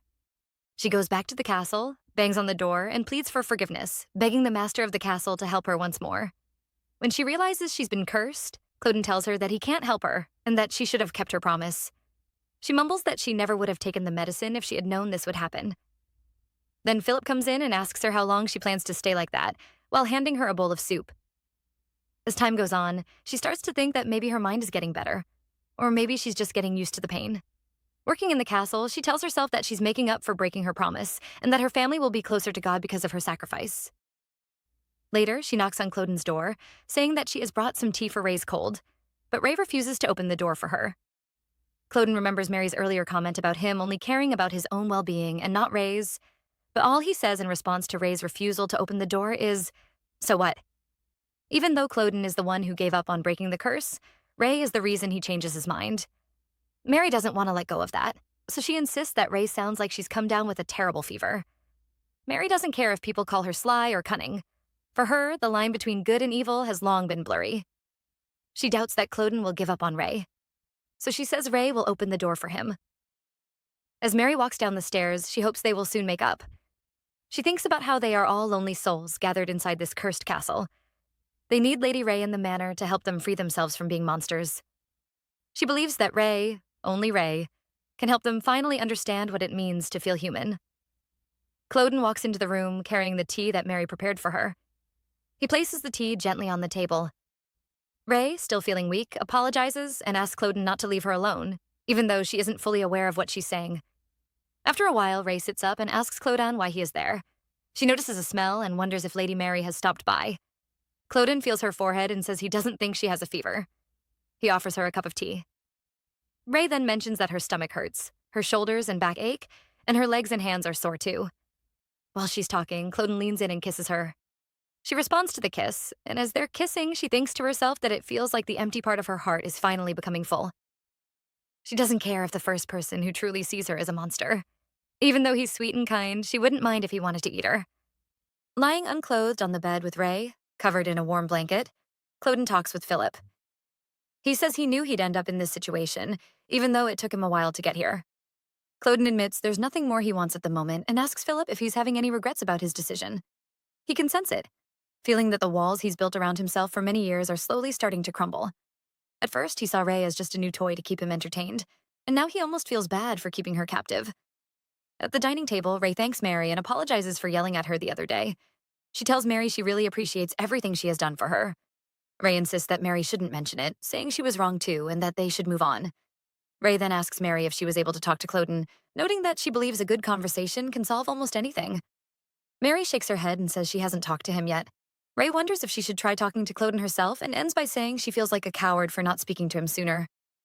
Ray then admits that she can't answer any of her questions about the manor. She says Cloen is the only one who knows the answers, and she understands that. The more she tries to learn about Cloen and the manor, the more mysterious everything becomes.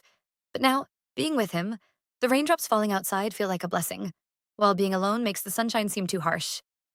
She finds it strange because she never thought falling in love would feel like falling into a deep hole. That's why she never wanted to get involved in the first place.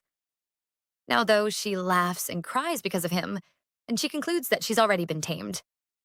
There she is again, looking for Cloen. As she searches through the bookshelves, Cloen picks up a book, and she turns around, feeling happy to see him. He asks her why she is there, and she wonders what he thinks about them. She questions if she's an inconvenience to him and if she has a place in his future. Then, she replies that the weather is nice, even though it's not the kind she usually enjoys. She adds that she's started to like rainy days too. Ray then asks Cloen why he left without waking her up. She wonders if it's normal to do that when people break up. Cloen responds by asking if she wants to break up with him, and he questions why she smiled and hugged him the day before. He says he thought about ending all the confusion and asks why she keeps coming to him like this. He admits that it drives him crazy when she takes something back that she gave him. Holding his shoulder, Ray assures him that she doesn't want to stop and that she loves him. Ray then tells Cloen that she doesn't understand why he does certain things, or why he can't answer any of her questions. She realizes it might be unusual, especially since she's never relied on anyone the way she relies on him now, but she can't help but love him. She kisses him and asks him to promise that when he's ready, he will come to her and tell her everything. She tells him she will wait for him. Walking away from Cloen's room, Ray admits to herself that she has been completely honest about her feelings for the first time in her life. She hopes Cloen understands how she feels. As she lifts her face, she sees Cloen's nanny staring at her. It's the first time the nanny has appeared since she tried to scare Ray away. Ray bows to greet her and then admits that she ignored the nanny's warning. She asks the nanny if she wishes Ray would leave Cloen, and the nanny says yes. Ray then asks why. The old lady seems doubtful that Ray really doesn't know, but Ray tells her to stop talking. This makes the nanny question whether Ray doesn't want to hear the truth. Ray admits she is scared to hear it and doesn't want to run away before facing the truth. She decides she will wait until Cloen tells her everything. As Ray walks away, the nanny says that Ray still has a pure soul. She adds that for some reason, Ray hasn't been tainted, which seems impossible in the manor. The nanny explains that the manor is a place where all the cursed souls end up. Every once in a while, they have guests visit the manor, but no matter who comes, they always end up leaving with a curse that the master of the manor puts on them. That's why she warned Ray to run away before she becomes Cloen's scapegoat. The nanny is worried about Ray and wants her to leave the manor before anything foolish or dangerous happens to her. Ray then walks into Cloen's room and asks him to confirm that Ray is indeed the youngest among the siblings who came by recently. She wants to know if Cloen has done anything to her brother lately. She reminds him that she has told him many times not to cast such curses, as it always comes back as part of his karma. Ray then stretches out a booklet toward Cloen and says it contains news she got from her recent visit outside the manor. The booklet contains details about recent important events. She asks Cloen if he will send Ray back, hoping he will reconsider and let her go. Cloen calls her Della and tells her to be careful with her words, saying that some people might think he kidnapped her. Ray acknowledges that he understands what she's trying to say, but tells him to stop avoiding the issue and get to the point. She says he can't deny he intended for her to fall for him and insists he needs to let her go. She adds that he has to handle things on his own. Cloen responds by saying that it was never his intention to make her fall in love with him. He didn't force her to love him, but he does want her. The nanny explains that whenever Cloen wanted something for himself, he would hide it away in a secret place since he was young. She worries about what might happen if he starts developing strong feelings for a person. She reminds him that she is not cursed, as he knows. She was lucky enough to be out in town and escape the curse's wrath, which is why she's the only one who can travel outside the manor. She says she might not be a monster, but she isn't fully human either because of her connection to the manor. The nanny explains that she doesn't die, but she's not really a ghost either. It's like she's floating inside an empty shell of a body. She could disappear at any moment if she decides to leave the manor. She asks Cloen if he plans to turn Ray into someone like her. She says she doesn't want them both to end up on a path of destruction and sincerely hopes that karma doesn't catch up with him as she walks away. Cloen then tells Philip not to let Della come inside the manor anymore. He says that even though he should forgive her, she won't last long outside the manor. Cloen questions if he's planning to leave her to disappear completely. He explains that it's because Della made an inappropriate comment about Ray, so Philip should make sure she never returns. Walking down the hall, Ray thinks about the nanny's words about ignoring her warning. She wonders if she should expect Cloen to change, or if some things will always stay the same, no matter how hard she tries. She feels like she might regret it. She knows there's a lot happening, and although she trusts Cloen, she feels uncertain. As she is deep in thought, someone interrupts her by asking if she would like something to drink. She declines, saying she was about to head to the kitchen. John approaches and addresses her as Miss Lisbon. He asks if she's happy because he heard she has a brother, but she seems perfectly happy even without him. Ray responds that she's not sure, as it's been a while since her brother left, and she hasn't received any letters from him since then. John tells her to look closely at him and see if he reminds her of someone. As she stares at him, she is surprised and asks if he is the one. John confirms it and asks if she recognizes him. Ray thinks he used to work at the Lisbon manor. Mary then interrupts, saying that John seems bothered, and suggests that Ray should report to Master Cloen to assign John a task. Annoyed, John walks away from Ray. Mary approaches and asks Ray if she's all right, and if John said anything unusual. Ray responds that John didn't say much. Mary then offers to get Ray a drink, and Ray agrees. Ray leans to one side of the couch, holding a bottle of drink. She thinks Mary must have given her something stronger than usual, even though it's supposed to have the lowest alcohol content. The drink makes her feel relaxed and a bit lightheaded. Before she realizes it, Cloen is already by her side. Surprised, she asks when he arrived, and Cloen replies, "Not long ago?" Sitting on Cloen's lap, Ray tells him that his lips are the prettiest thing she's ever seen. She explains that his lips were the first thing she noticed about him. As she touches his lips, they begin to kiss tenderly.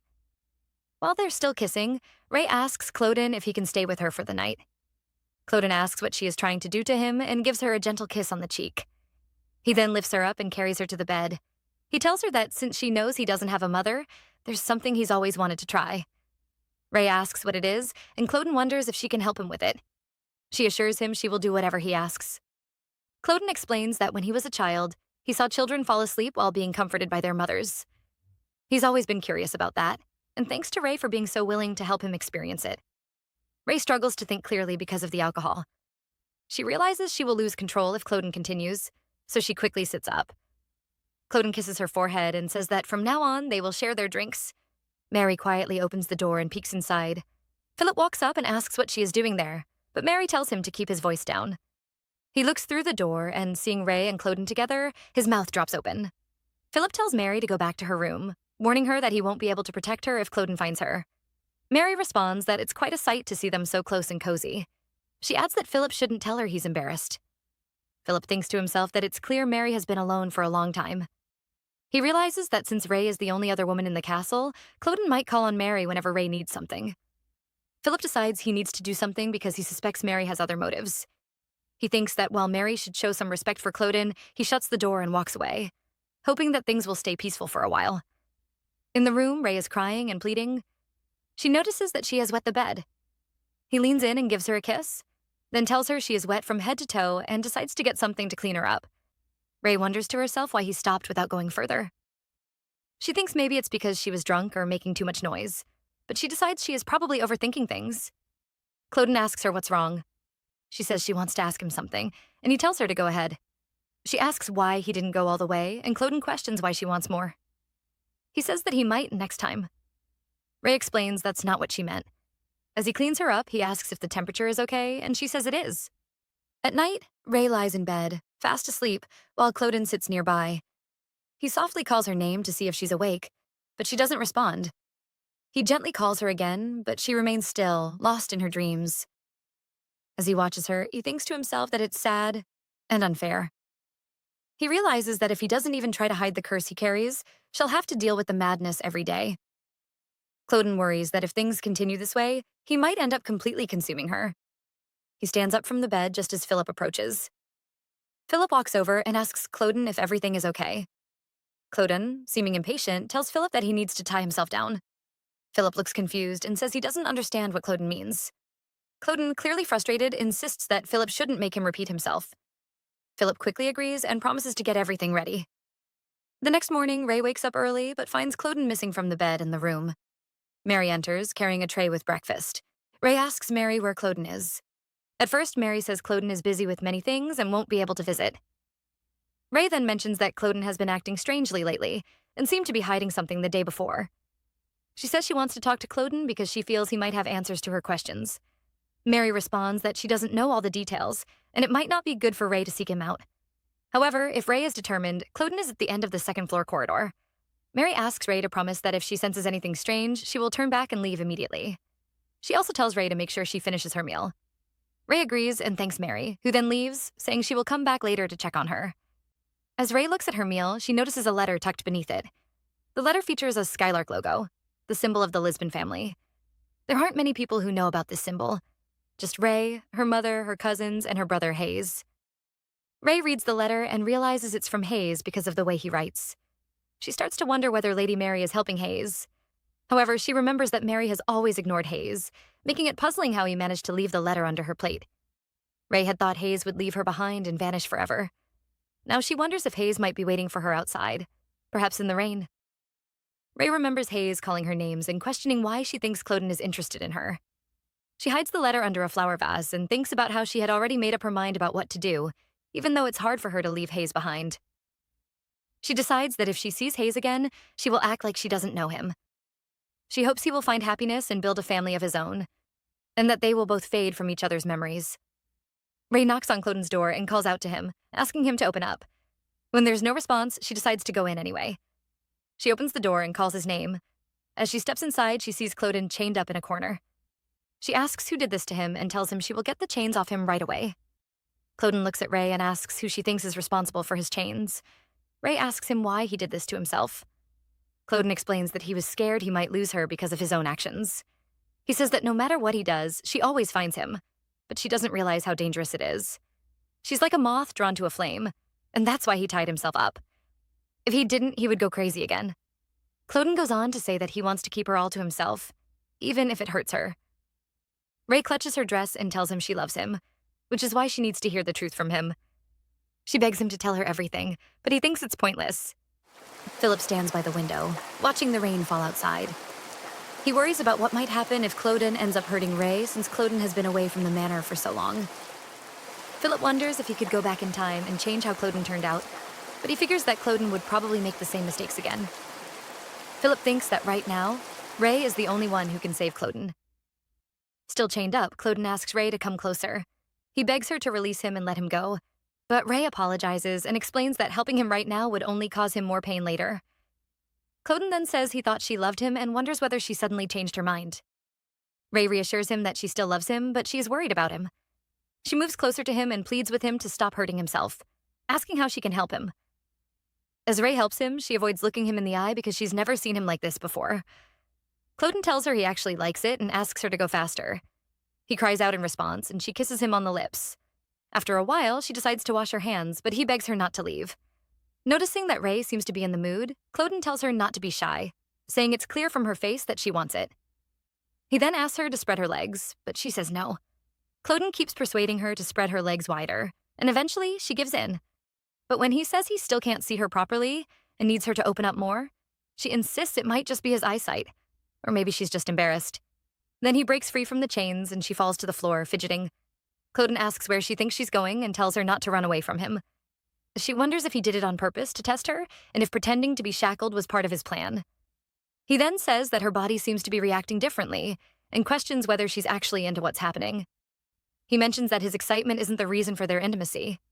As they continue, she asks why he doesn't seem excited, and he asks if her tears are because of embarrassment, dislike, or love.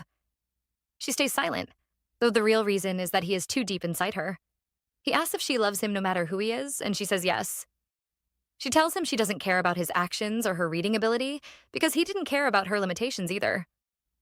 Cloen says it's nothing special, but she disagrees, telling him that it made her very happy.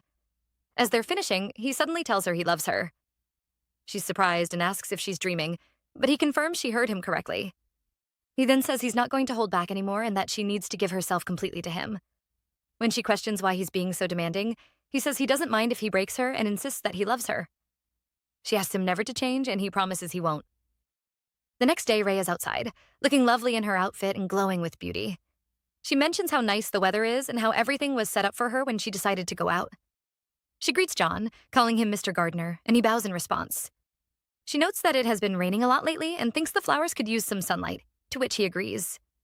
Ray says he doesn't talk much, but she feels oddly at ease with him, especially with everything that's been happening recently. She wonders what Cloen meant when he said he's afraid of losing her, and if he's still keeping something from her. Even though he told her he loves her, she still feels anxious because she doesn't know much about him or the palace. She wishes he would just tell her what he's hiding. She offers to help the gardener, and he hands her a watering can. He then shows her a blue rose and explains that it symbolizes happiness. Ray feels confused because she's getting a flower that stands for happiness, while she's worried about her own troubles. She thanks John for the flower and says softly that it doesn't matter if the place is strange because there are kind people who care for her. She then asks if he knows the name of the flower, but just as he's about to answer, Cloen arrives and says he's been looking for her. Ray approaches Cloen with concern, asking him directly what's wrong. Cloen, seemingly irritated by her question, notices that she isn't wearing the shoes he had bought for her. He comments on the situation, noting that she seems to be smiling over a wilted flower, which he considers insignificant. Ray explains that she wants to keep the flowers as long as she can, despite their state, because they hold sentimental value for her. Cloen, clearly annoyed, dismisses her explanation and instructs Philip to remove John from the premises. Ray, feeling the tension and confusion, tries to understand Cloen's reaction and asks if his anger is related to her not wearing the shoes. She explains that she didn't want to wear them out and risk damaging them. Ray acknowledges that she understands Cloen's frustration, but feels that his response is disproportionate to the situation. Cloen's focus then shifts to the wilted flower Ray is holding. She tells him that John gave her the flower to cheer her up, and she insists that Cloen shouldn't be angry about such a simple gesture. Cloen, somewhat perplexed, asks why she is holding on to the flower and what the problem is if it was a kind gesture from John. Ray explains that John's intention was purely kind and that all he did was give her a flower to lift her spirits. She emphasizes that there's no reason for Cloen to be upset over it. Cloen's frustration seems to momentarily soften as he apologizes, admitting that he feels he can't be as thoughtful as John. He then hesitates before asking if her affection for John's small gesture is causing her to consider breaking up with him. Ray is taken aback by the question. She tries to explain that her feelings for Cloen are genuine. Ray tries to clarify that she didn't mean exactly what Cloen seemed to have interpreted, but Cloen interrupts her, his irritation evident. He instructs Philip to get rid of John immediately and then storms off. Later that night, as they sit down for dinner, the room is heavy with silence. Cloen, breaking the silence, turns to Mary and instructs her to inform Philip that he knows Philip is hiding someone in the barn. Cloen's tone is firm and commanding as he warns that Philip needs to resolve the situation quickly, or Cloen will handle it himself. Ray is taken aback by Cloen's intense reaction. She struggles to understand why he's making such a fuss over what she perceives as a minor issue. Confused and frustrated, she tells Cloen that she doesn't believe John, the gardener, did anything wrong. She argues that the situation shouldn't be escalated to such extreme measures. Cloen's response is harsh and accusatory. He questions whether Ray is planning to harbor John in her room simply because she believes he's innocent. This insinuation only heightens Ray's frustration and feelings of helplessness. She is deeply unsettled by Cloen's attitude and his handling of the situation. Feeling overwhelmed and unable to tolerate the tension any longer, Ray decides that she can no longer sit at the table and continue eating with Cloen. She pushes her chair back and stands up, her emotions a mix of anger and resignation. As she starts to leave the room, Mary quickly follows, asking her to wait and to try to calm down. She gently tries to get Ray to stop and take a moment to collect her thoughts. Ray, clearly upset, explains her frustration. She doesn't understand why Cloen is making such a big deal out of something she views as trivial. It seems to her that Cloen is constantly looking for reasons to blame her for things that aren't her fault, which only fuels her anger. Ray expresses her frustration by saying that Cloen must be so consumed with jealousy and love for her that even the smallest issues provoke his wrath. She wishes he would just openly admit his jealousy instead of letting it simmer beneath the surface. Ray feels that Cloen always finds faults in situations that could be resolved with straightforward, honest communication. She recounts an incident from the previous day when Cloen had pushed her hand away after professing his love for her. This action left Ray questioning why he can't be honest with her about his true feelings. She had anticipated that being in love would bring happiness and joy into her life, but instead, it feels like an overwhelming burden. The constant tension and emotional strain are making it difficult for her to understand why loving Cloen has become so challenging. John tells them to stay away from him as Philip tries to move him. Mary says they should just send him out instead. When asked if she's willing to leave with John, she says that if they kick him out, Cloen and Ray will never fix their issues, but John doesn't care. As John leans forward to be taken away, Mary slaps his hand and then asks Philip if he realizes he could be next in line to leave if John goes, with the barn owner following, and then Mary herself. Mary questions who will be left in the manor in 10 years, Cloen or Ray. Philip, frustrated with the escalating situation, tells Mary to stay out of it, asserting that there's no chance they could ever. Mary interrupts him abruptly, arguing that it's better to address the issue now than to face a future where Cloen might be dragging Ray's lifeless body around in 10 years. Her words carry a chilling weight, emphasizing the urgency and severity of the situation. Philip, taken aback, asks Mary what she suggests they do. He points out that there's no place to hide from Cloen within the manor, and wonders who will suffer if they end up getting caught in the crossfire. He argues that it's not their problem and that they shouldn't get involved in Cloen and Ray's personal struggles. Mary counters Philip's reluctance by explaining that if it were just any couple, the situation might not be as critical. However, with Cloen and Ray, the stakes are much higher. She describes their relationship as volatile, where any misstep could exacerbate the problems. Mary notes that Ray has expressed concern that Cloen is becoming increasingly difficult to manage, suggesting the situation is rapidly deteriorating. Mary delves deeper into the emotional dynamics, explaining that when people's expectations are shattered, it leads to a profound shift in their emotions. Hope can quickly turn into despair, and love can transform into hatred. This intense emotional upheaval often leaves people feeling unbalanced and unstable. Philip remains silent for a moment, prompting Mary to insist that he listen to her for once. She emphasizes that despite their imperfections, they have managed to buy themselves a few days of relative calm. She asks Philip for his thoughts on the situation. Philip sighs deeply and admits that he's uncertain about the outcome, but speculates that if they're fortunate, they might get 3 days of peace before any new issues arise. Meanwhile, at the dining table, Mary stands behind Cloen and Ray, holding a teapot. She mutters to herself, noting that Cloen and Ray haven't spoken a word to each other throughout the meal. Cloen, attempting to break the silence, asks for more sauce for both their plates. Mary acknowledges his request with a polite, "Yes, master." But when Ray asks whether she would like some sauce, she declines. Cloen, growing frustrated, slams his hand on the table, his anger evident. He insists that Ray should do as she wishes, clearly irritated by her refusal. Ray, taken aback by his reaction, comments that there's no need to slam the table so forcefully. Cloen's irritation only grows, and he questions if her annoyance extends to his actions as well.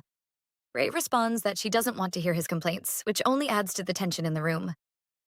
Cloen, feeling cornered and defensive, tells Ray that if she is so unhappy, she should just leave. He accuses her of blaming him for her dissatisfaction, which only escalates the argument. The atmosphere at the dining table becomes charged with unresolved emotions, and the underlying tension between Cloen and Ray continues to build. Ray thanks Mary for the dinner and leaves the dining area. Later, Mary knocks on Ray's door and enters her room. When Ray asks what she needs, Mary places a cup of tea and a piece of paper on the table. Ray looks at the paper and asks why Mary brought it. Mary explains that writing down her feelings might help her process everything. Ray wonders if Cloen asked Mary to bring the paper. Mary shakes her head and assures Ray that Cloen did not make her do this. Despite Mary's reassurance, Ray doubts that Cloen would even read what she writes. She imagines he might become angry and tear it up instead. Mary encourages Ray not to think negatively and reminds her of how deeply Cloen loves her. As they talk, there's a knock on the door. Philip walks in, bowing politely to greet Lady Ray. He hands her a letter from Master Cloen. Philip explains that if Ray wishes to write a response, she can leave it under the vase next to the staircase, just as he mentioned before. Ray takes the letter and looks at Philip, her expression a mix of curiosity and apprehension. Philip nods reassuringly before leaving the room, giving Ray some privacy to read the letter and consider her response. As the door closes behind him, Ray sits down with the letter, her mind racing with thoughts and emotions. Mary decides to excuse herself from the situation and leaves, while Philip tells her to inform him if she needs anything. Once Mary has departed, Philip and Mary continue their discussion in the hallway. Mary observes that their plan appears to have worked for now. Philip agrees but expresses some unease, noting that it's odd because Cloen must have caught on to at least part of their scheme. Mary is curious and asks Philip how he knows this. Philip admits that he isn't entirely sure how Cloen discovered their intentions, but he notes that Cloen hasn't mentioned anything directly. What strikes Philip as particularly strange is that Master Cloen personally painted a yellow rose on the letter. He finds it unusual and wonders if this detail indicates that Cloen has a deeper understanding of their plan than they initially thought. Mary takes a moment to reflect on the situation. She agrees that regardless of Cloen's awareness, the most important thing is that their plan has been successful so far and that no one has been harmed in the process. She feels confident that Master Cloen is genuinely interested in making amends with Lady Ray. This belief reassures her, and she tells Philip that they can afford to relax a little now. However, Philip remains cautious. He understands that although things seem to be settling down, the situation might not stay calm for long. He is aware that there are still potential challenges and complications ahead. Philip knows from experience that in situations like these, the peace they've managed to achieve could be fragile and subject to change. In the letter, Cloen asks Ray when she plans to return the book she borrowed. He says he remembers everything that is his, and that by looking at the empty space on his bookshelf, he knows what's missing. He reminds her of the secret place he showed her and says he never mistreats things he cherishes, and he wouldn't share them with anyone. He then wonders if he's the strange one for feeling this way. Ray isn't pleased with the letter because she was hoping for an apology. She questions why he's making excuses about the book and wonders if this is how things will be from now on. Deciding to show him she sees through his games, she writes him back. In her letter, she apologizes if her spelling is off, as it's her first time writing a letter. She says she remembers the book well. It was when they first spoke. She acknowledges that the things he keeps are important to him, but insists that she is not just an object that can be tucked away. Ray writes in her letter that getting a flower doesn't mean much to her because her heart was always his to keep. She explains that when she received the yellow flower, her thoughts were entirely consumed by him. She admits to feeling overwhelmed by her own confusion and the effort it takes to understand him. Despite her struggles, all she does is think about him and yearn for his presence.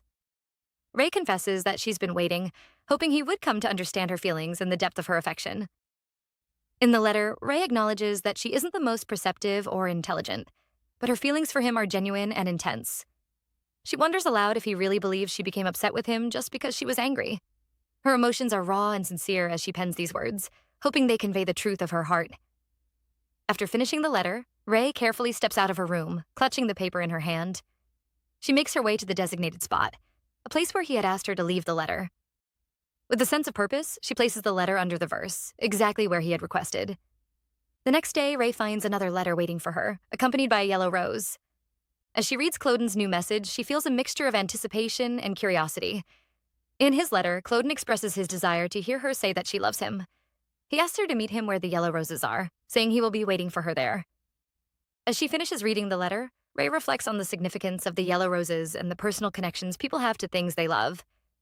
She realizes that everyone has something or someone they hold dear, and she's come to understand that for her, it is Cloen. The thought brings a mix of comfort and excitement as she prepares to meet him, eager to express her feelings and share this important moment. Ray reflects on the influences of those around her. Her mother had a deep appreciation for wealth and honor. Her father was devoted to his business, and Hayes was known for his love of fine clothes and his sense of dignity. Each had their own passion, which shaped their lives in different ways. Now, Ray finds herself at a crossroads, feeling the need to discover what she truly wants and to make definitive choices about her own life. She's bewildered by her emotions, feeling a profound internal conflict that she can't quite explain. Despite this confusion, she finds herself drawn back to Cloen whenever he expresses that he misses her. She arrives at the spot where the yellow roses grow and is overwhelmed by a complex mix of emotions. The feeling is unfamiliar and a little painful, but Ray senses that it's genuine. As she stands there, trying to grasp the nature of this new emotion, Cloen calls out to her. His voice is filled with warmth as he tells her he loves her.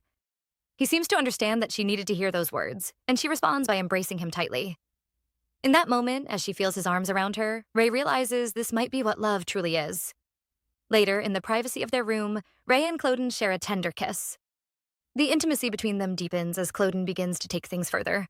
Philip instructs Jack to take some food to John in the dungeon. As Jack reluctantly heads off to carry out the task, Philip grumbles to himself about the butler, lamenting how he always seems to be the one running all the errands. Philip feels the weight of his responsibilities, including managing tasks he finds tiresome. When Philip arrives at the dungeon, he sets down the food and picks up a piece of bread for himself. He surveys John, who is sitting in the dim, cold cell, and reflects on why John might be locked up. Philip doubts that the punishment is solely because of the flowers John damaged. He speculates that there might be more to the story, perhaps something involving theft. Philip tries to ease the tension by sharing that he understands the challenges of living as a noble, with people constantly scheming and trying to undermine him. He empathizes with John, who is now facing a harsh punishment.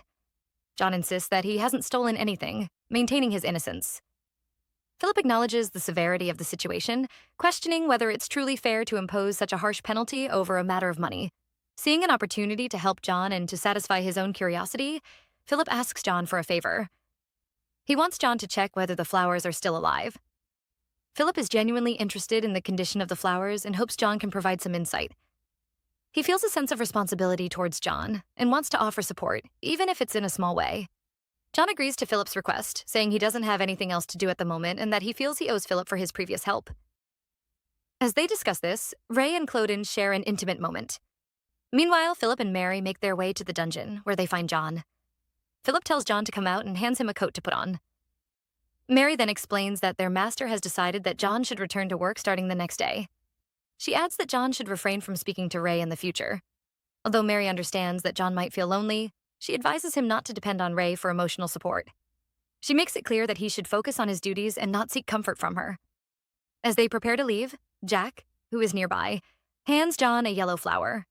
He mentions that all the flowers are still alive and that he kept his promise. Jack adds that John should stop bothering him since he wants to get some rest. As Mary and John walk away, Mary asks John if he knows what yellow roses symbolize. John thinks for a moment and guesses that it represents jealousy. Mary's expression is unreadable as they continue their way, leaving John to ponder the significance of the flower and its message. Philip tells Cloen that he didn't quite catch what he said and asks him to repeat. Cloen says again that the place is too small. Philip wonders if Cloen means the manor, but Cloen says they need to build an annex and asks what Philip thinks. Philip still doesn't get why Cloen is asking this, but he thinks it makes sense given how Cloen grew up. Philip remembers that Cloen's grandfather once told him to start work right away. Cloden's grandfather was a lord from a young age and always wanted to start a family.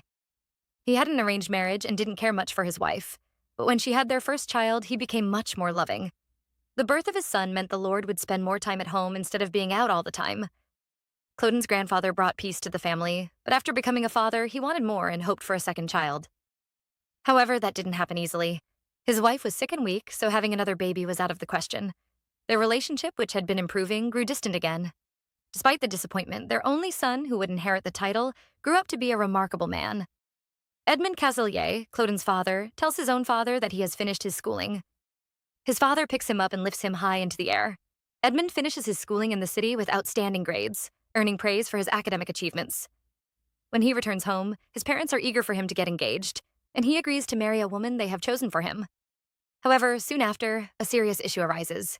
Edmund's father is visibly frustrated and slams his hand on the table during a heated argument. He is upset because Edmund has announced that he cannot live without the woman he loves, who is not the one his parents had selected. His father questions whether Edmund truly believes that his personal feelings are a valid reason to break off the engagement and replace his fiancée with someone entirely different. He argues that the woman Edmund is infatuated with is not from a noble family. Her father is merely a poor artist. His father warns that such a match will lead to gossip and judgment from their social circles, which could tarnish the family's reputation. Edmund, however, dismisses his father's concerns. He doesn't see the social implications as a problem at all. When his father presses him further, Edmund firmly responds that he would rather face the consequences of societal judgment and criticism than live a life constrained by what others think. His passion for the woman he loves outweighs any concern about public opinion. Reluctantly, his parents have no choice but to accept the marriage. They are visibly disappointed, but their objections are overruled. Edmund, on the other hand, embraces his married life with joy and contentment. He is indifferent to his parents' unhappiness and remains focused on the happiness he finds in his relationship, unfazed by societal expectations or others' judgment. This all happens around the time when Philip finally gains the family's trust. It's a rainy August day, right in the middle of the monsoon season. The rain falls steadily, creating a soothing rhythm outside as a new life begins inside. A baby is born, and Edmund suggests naming him Cloen in honor of his late grandfather.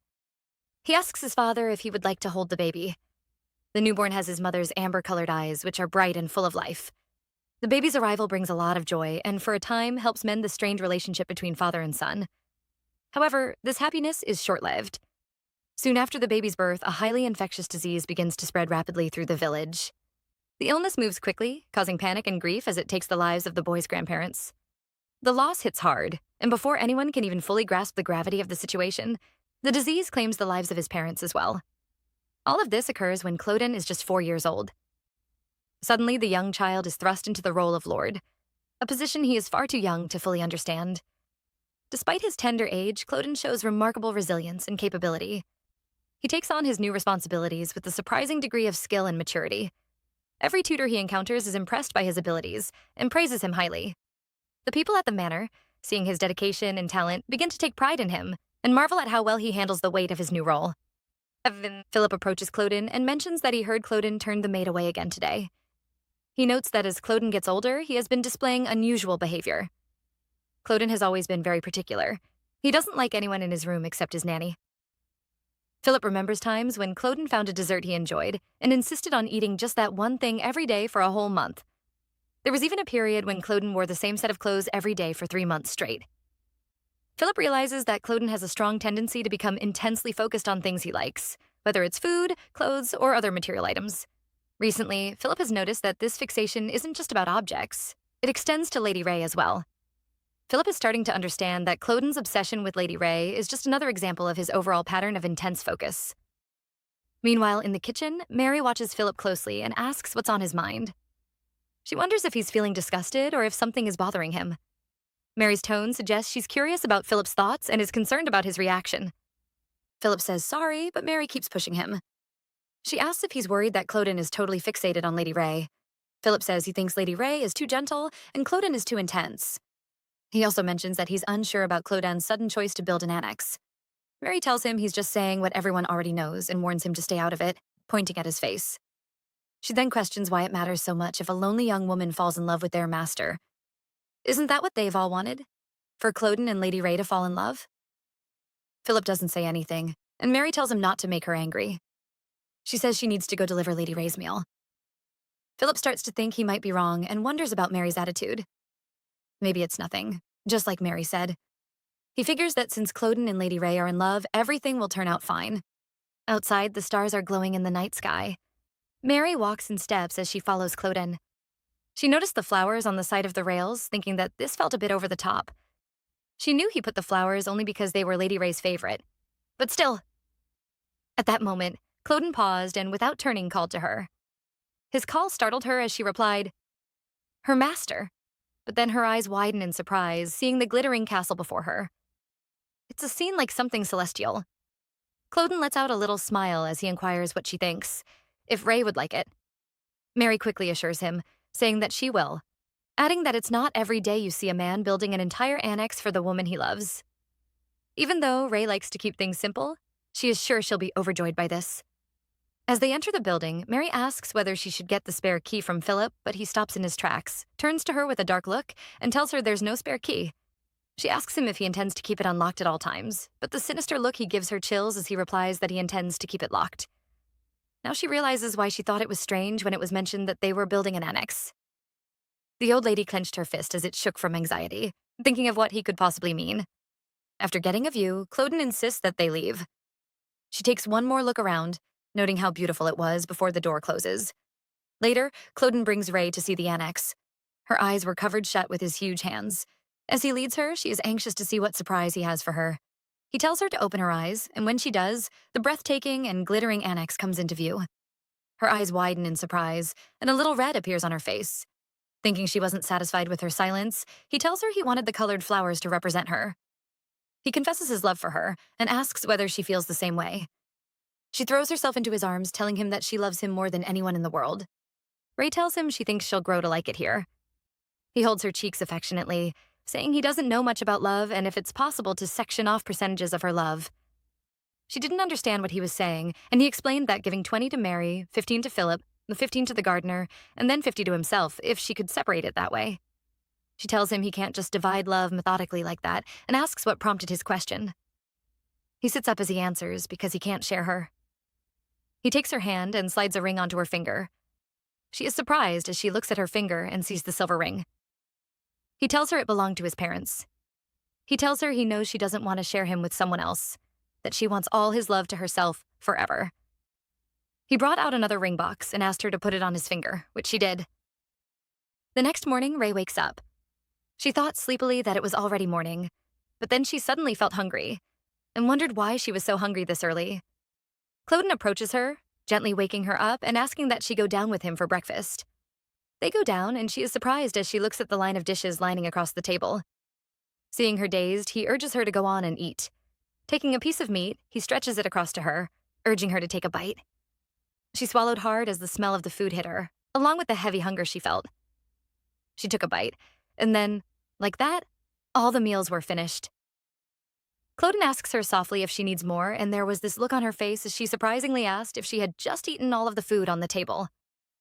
For her, there's no way that's possible, but he assured her otherwise. Soon she feels sleepy, and he lifts her off the chair in his arms, asking her if she feels sleepy. She didn't know if she was sleepy or just dizzy. Cloen tells her she couldn't sleep yet and takes out a small bottle, asking her to drink her medicine first.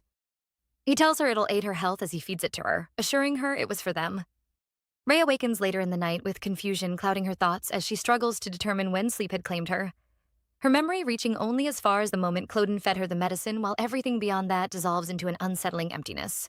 And the longer she remains within this place, the more the passage of time begins to feel distorted, as day and night blur into one continuous stretch that makes it seem as though only she and Cloen exist within this isolated world, leaving her wondering about the others and when Mary might finally arrive. Yet her wandering thoughts are abruptly halted when she notices her reflection on the surface of a glass pane, and a gasp escapes her as she observes how pale she appears. Her complexion drained and her figure noticeably thinner, despite recalling how much she had eaten the other day. Confusion deepens as she realizes she has somehow lost weight without understanding how, and her mind drifts back to the recurring moments when Cloen feeds her the medicine. While assuring her it is meant to improve her health, she remembers again how she had unknowingly finished an entire feast, and how afterward he had carried her to bed and insisted she take the medicine once more. Now, as she lifts the bottle toward her lips, a sudden voice erupts within her mind, urging her to stop, the force of the warning startling her into stillness as she glances around in search of its source. only to notice that Cloen appears oblivious to the disturbance. The voice returns with urgency, commanding her not to drink the medicine and to hide it away. And in a quiet moment of defiance, she conceals it just as Cloen turns to ask whether she has finished it. She nods despite the deception, and he praises her obedience while reminding her that she has promised to remain with him forever. She reassures him. Yet he questions her certainty before leaning closer and revealing the hidden bottle in his possession, leaving her startled like someone caught in wrongdoing as he wonders whether she dislikes the medicine and whether she truly wishes to grow closer to him. As morning unfolds, Cloen watches silently as Ray rises from the bed and leaves the room while he remains behind, immersed in contemplation about the meaning of forever, a word he believes can describe both the depth of devotion one feels for another and the fragile illusion of untarnished beauty. He reflects that everyone dreams of eternity at some point in life. Yet, unlike most, he has risked everything to pursue it. Unwilling to accept a fate of decay beneath the soil, he chooses instead the path toward the eternal, even if it demands the loss of his humanity. And now, when monotony threatens to consume his existence, Ray's presence transforms his perception of everything, rendering the pursuit of immortality insignificant in comparison to the love she has awakened within him. Yet uncertainty lingers as he wonders whether her heart mirrors his own intensity.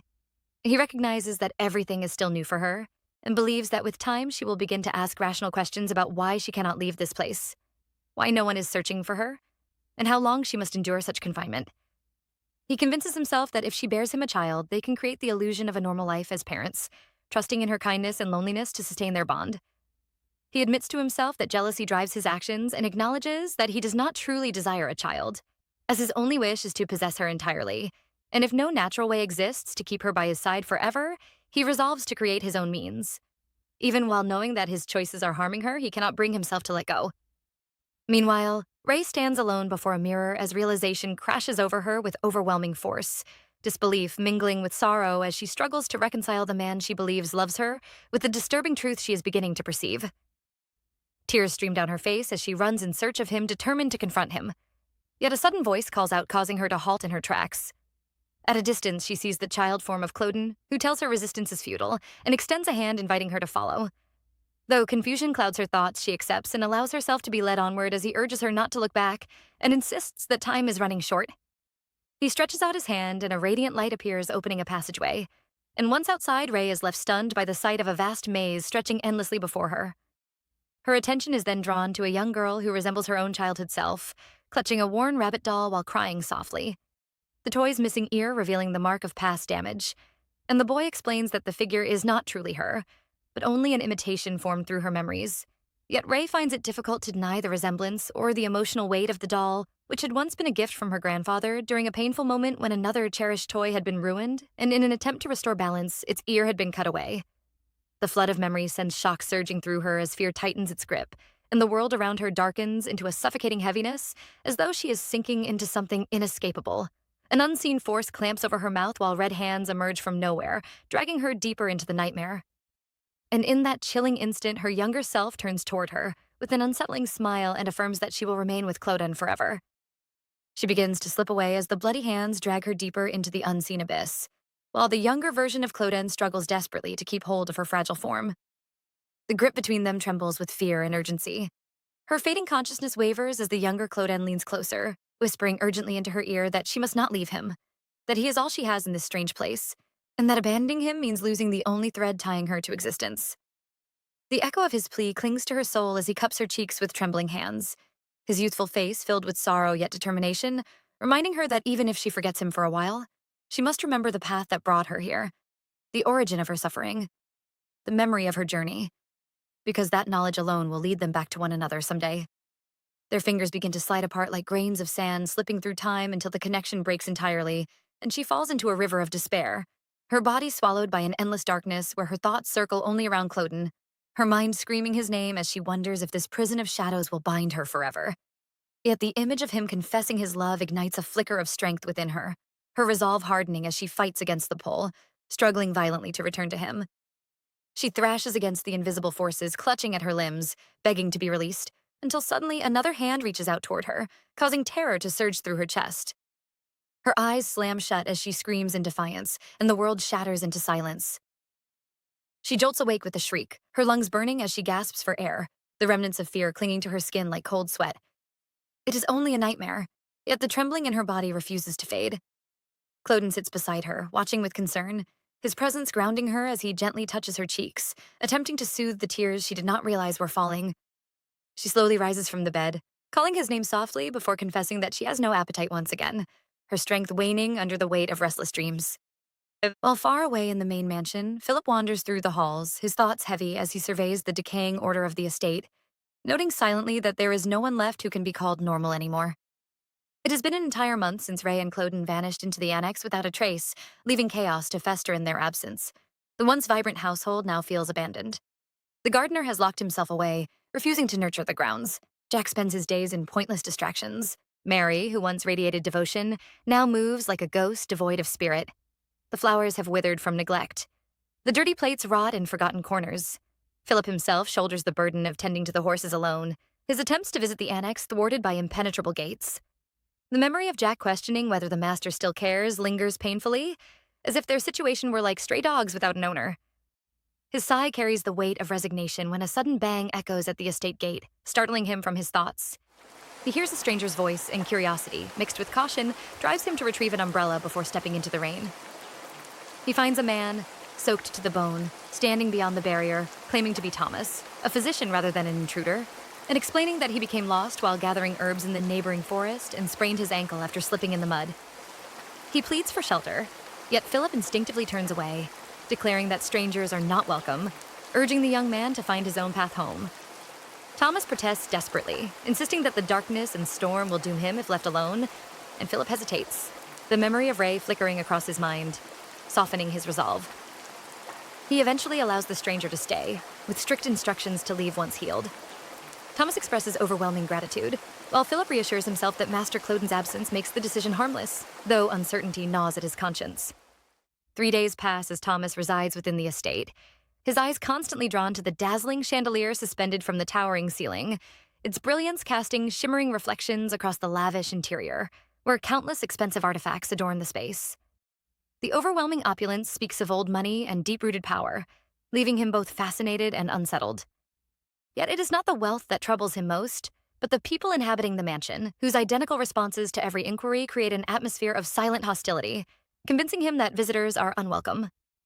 He recalls venturing into the cursed forest earlier while searching for herbs after exhausting his medical supplies. Despite warnings from villagers about terrifying legends of the land swallowing wanderers whole, he dismissed such tales, believing disease posed a far greater threat than superstition. Yet the relentless rain disoriented him until he stumbled upon the hidden estate just as despair threatened to consume him, realizing his survival borders on miraculous, even as he endures the household's cold indifference. His attempt to cook a meal as a gesture of gratitude was rejected by Philip, who instead focused on questioning the condition of Thomas's ankle, forcing Thomas to exaggerate the injury to prolong his stay, driven by curiosity and the rare opportunity to study such a mysterious environment. Philip reluctantly agrees, granting him additional time, prompting a silent sigh of relief from Thomas, who watches as Philip departs, only for the stillness to be broken by the clang of silver plates. Turning, he notices John carrying them and greets him cautiously, recognizing him from before. Curiosity compels Thomas to request a moment of conversation, revealing his interest in both the estate and its inhabitants. John responds with uncertainty, admitting his ignorance of the place and confessing that everything has spiraled into disorder since his arrival. Bitterness colors his tone as he laments his ruined appearance, blaming the main figure of their story. Thomas considers this revelation carefully before offering assistance, explaining his expertise in rare diseases despite financial struggles, and proposing treatment in exchange for information about the estate. The offer plants a seed of uneasy hope in John's mind. While far away in the annex, Ray sits before a meal, absent-mindedly picking at the food, her appetite diminished by the strange dreams haunting her nights. Cloen approaches quietly, observing her lack of interest as she apologizes, attributing her condition to the relentless visions, and suggesting a walk for fresh air in hopes of regaining clarity. She rises and begins to move, but pauses upon noticing Cloen remains unmoving, calling out to him, only to discover him gripping a table knife. Confusion turns to dread as he suddenly slices his own palm, crimson spilling freely. Her scream pierces the silence, yet he turns toward her with an unsettling smile, beckoning her closer, the atmosphere thickening with tension as his act hints at a deeper unraveling within the confines of their secluded world. Cloen stretches his cut hand toward her, urging her to come drink, and her heart suddenly races, beating harder in her chest as a wave of nervousness washes over her. She gulps down anxiously, her hands trembling as she asks why she would drink from him, even as she feels a strange pull she cannot explain. Her mind reels, questioning why she feels this way. why the scent of his blood is sweet, almost like a forbidden sugary drink, and why it calls to her senses with irresistible allure. She feels the craving grow, a sharp desire to sink her teeth into his neck and taste just a little, an urge that consumes her thoughts. Without thinking, she suddenly charges forward with a rush of reckless hunger, reaching out, grabbing his hand, and pressing it to her mouth. Cloen calls her name, asking if it is good, but she only wants more, an insatiable longing that trembles in her chest. He reassures her, promising that she can take as much as she wants. And when she questions him, he simply takes her hand and leads her away to the bedroom. There, he tells her she can drink directly from his neck, and she finally surrenders to the desire, tasting him fully. One moment leads to another, and they become intimately entwined, their closeness consuming them both as the world outside fades into irrelevance, leaving only the heat of the moment and the pull of their shared need. The next day, they stroll outside together, the air crisp and carrying a hint of the forest around them. Ray notices that the path does not lead back home and asks Cloen where they are heading, but he does not reply. She calls his name again, but he only squeezes her hand, silent, and she has no choice but to follow. They pass familiar landmarks, and a memory flickers in her mind, a sense of recognition at the place they are walking past, memories of holding hands here long ago. She murmurs that she did not know the exit was so far away, and confesses that she misses everyone terribly. Cloen pauses and asks her if there is a lover she has stowed away at the back of the estate, puzzled by her longing to return and see others. She explains that it is not like that. It has simply been a long time since they have seen anyone from the estate. Cloen squeezes her hand again, his face darkening as he insists he is perfectly fine with just the two of them together. She is speechless for a moment before suggesting they walk around the garden since the day is drawing to a close. As they venture further, Ray stops abruptly, realizing they have entered a forest. Cloen urges her to come on, and she asks if he visits here often. He replies that it is the only forest he can visit and that he wanted to show her. She glances around, eyes wide with fear at the dark, shadowy canopy above, noting to herself that it seems like a place where monsters might eat children. Her instinct tells her to turn back, but before she can speak, a sudden light bursts ahead, revealing a shimmering lake that leaves her breathless with wonder. A small creature brushes against her, and she realizes it is a fairy, delicate and radiant, confirming that such beings truly exist and filling her with awe at their beauty. Cloen, meanwhile, pulls out a cigar and lights it, and she scolds him not to, but he shrugs, indifferent. After a while, she decides it is time to head back, yet a motion in the bushes catches her eye. A rabbit emerges, and a familiar surge of bloodlust courses through her, sharp nails forming instinctively. She tells Cloen to go on without her, her hunger taking hold, and she charges after the rabbit with purpose, finally catching it, unable to resist the urge to take a single bite. Holding the rabbit in her hands, Ray is struck by a memory of her younger self when she held her bunny doll close.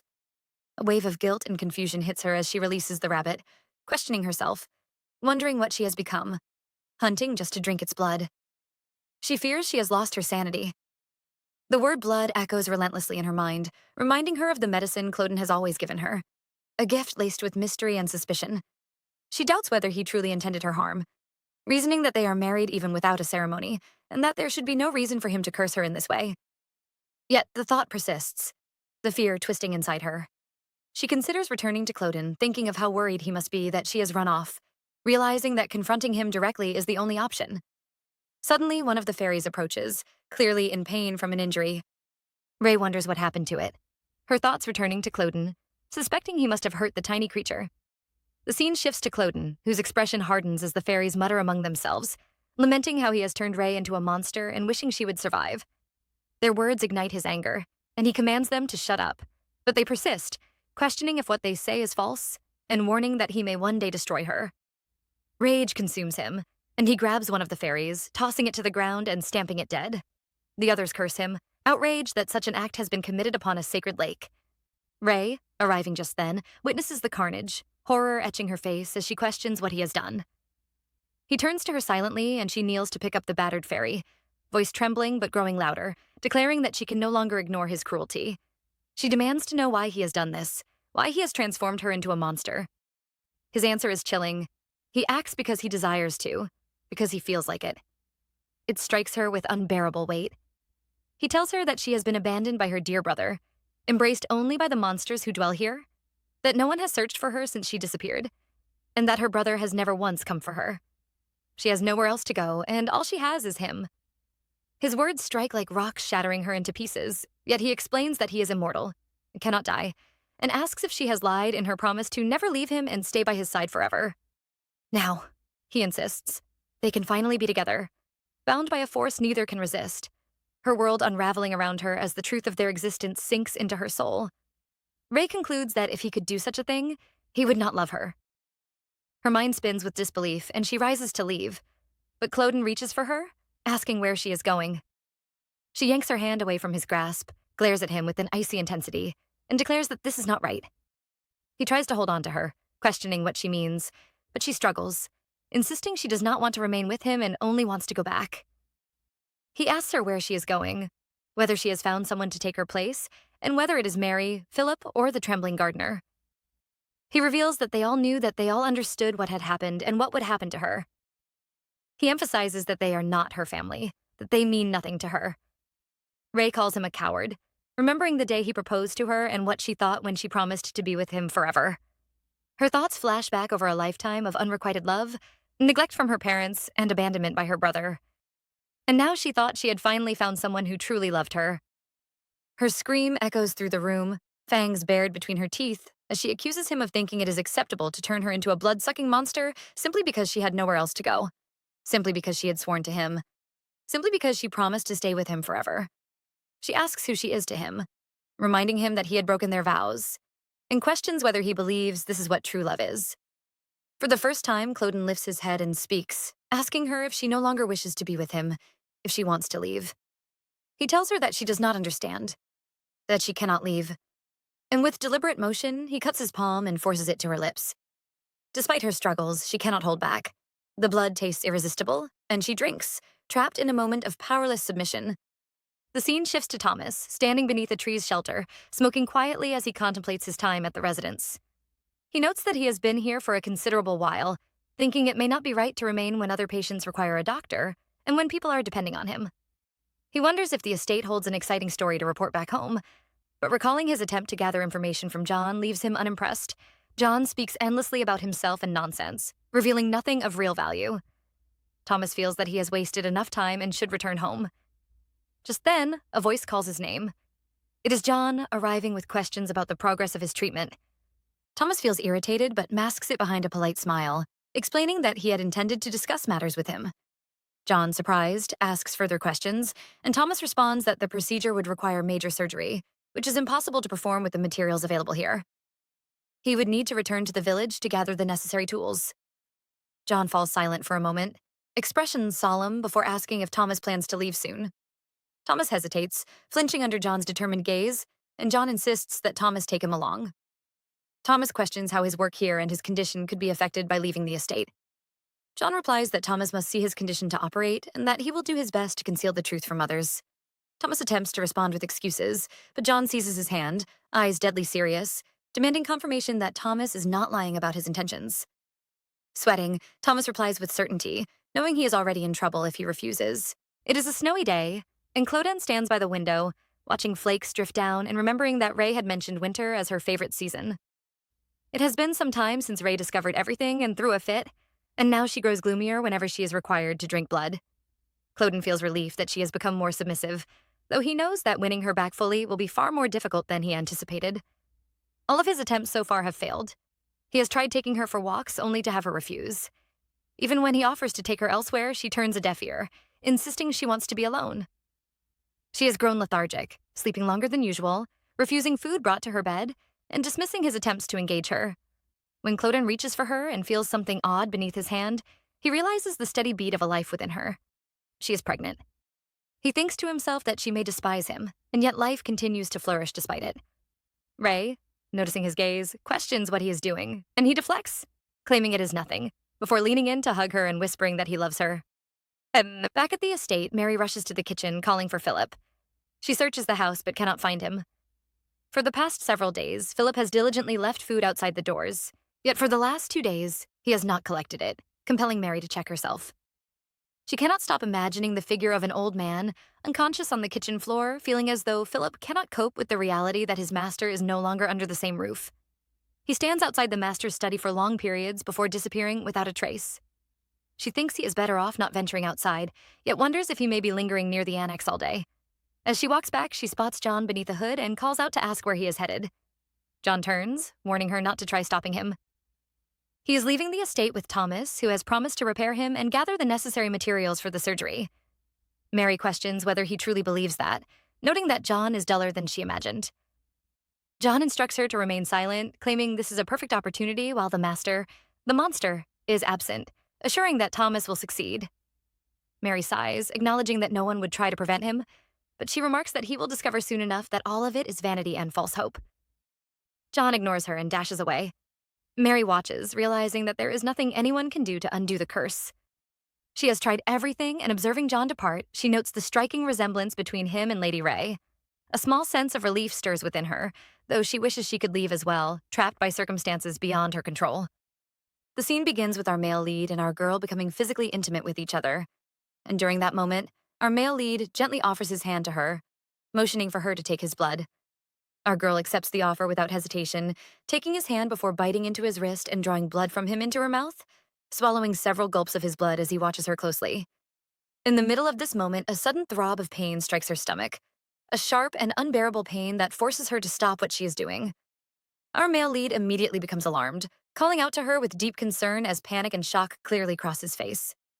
He urgently tells her to look at him, but she cannot lift her head, and he quickly asks her to show him where it hurts. With the little strength she has left, our girl tells him that the pain is coming from her stomach, and that it hurts so much. Our male lead reaches out and places his hand over her stomach to check the area, only to notice something terrifying. 2 separate heartbeats pulsing beneath his hand. Terror spreads across his face as he realizes that something unnatural is inside her, and he concludes that it must be a monster growing within her. In that moment, he convinces himself that he must eradicate it before it consumes her completely. Trying to calm her down, our male lead softly reassures our girl that everything will be all right and that he will fix the situation. He urges her to hold on for a little while longer as he tells her that he will go and get medicine for her. Our girl is already beginning to lose consciousness, something she does not want to do, yet she simply does not have the strength to resist the darkness closing in around her. As her vision fades, she wonders why her stomach suddenly hurts so badly and becomes certain that she feels something moving inside it. It does not take long before the last of her strength leaves her body, causing her to slump weakly into our male lead's arms. He gently holds her and tries to comfort her while she slowly drifts away into sleep. The next scene shifts to a flashback several years earlier, revealing Ray with her brother, Hayes. Hayes stands there, staring at a small, adorable dog in front of him, disbelief clearly written on his face. He angrily complains to the maid who brought the puppy, calling the tiny creature ridiculous because he had originally asked for a large, scary dog. Hayes continues grumbling as he questions how he is supposed to show off such a tiny dog to his friends without being ridiculed. While he is still complaining, our girl walks toward them and is immediately fascinated by the little puppy, gazing at it with bright eyes and marveling at how cute and adorable it looks.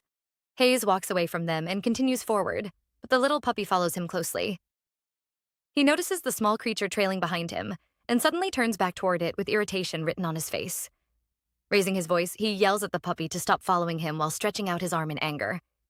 He attempts to strike the puppy, but before the blow can land, our girl quickly rushes forward, hugging the little puppy tightly and taking the hit herself. Hayes immediately becomes furious and demands to know what she thinks she is doing.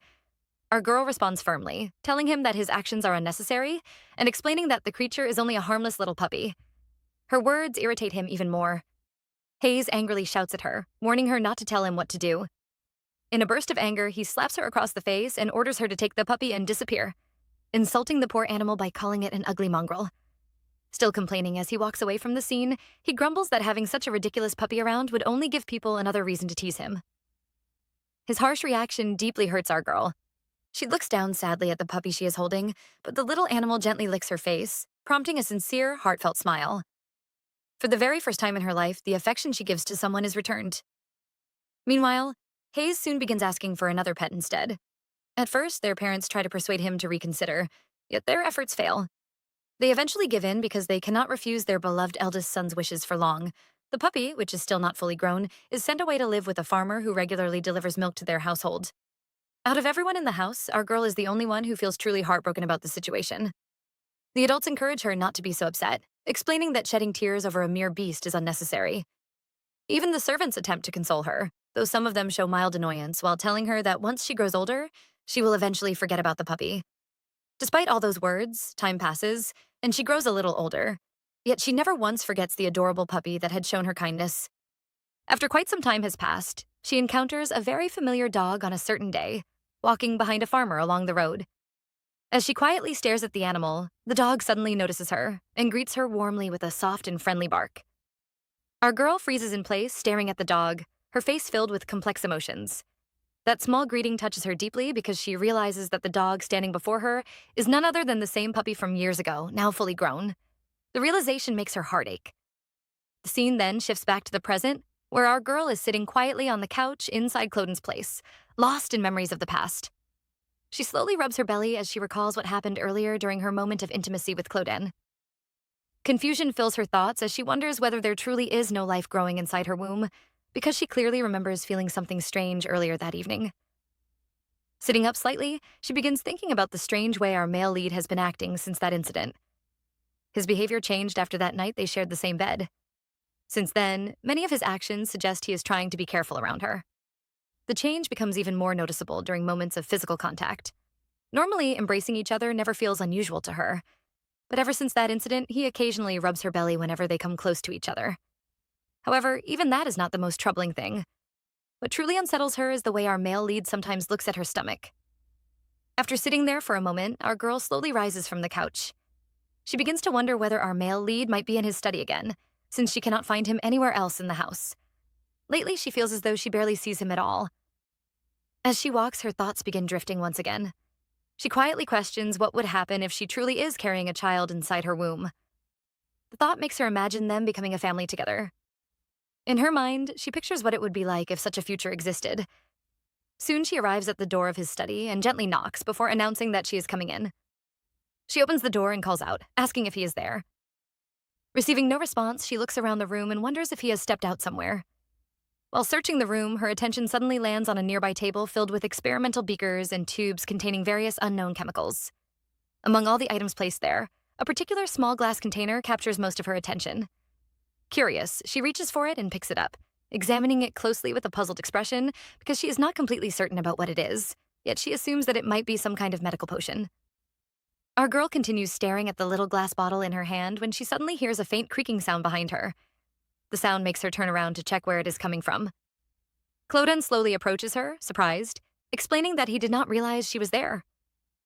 Our girl calmly places the bottle back down and tells him that she simply did not have anything else to do. Cloen responds warmly, saying that he is glad she came, then gently places his left palm against her right cheek. He mentions that it is probably her first time in his lab and offers to show her around. However, our girl quickly stops him and asks about the small glass bottle containing the potion she had just been holding.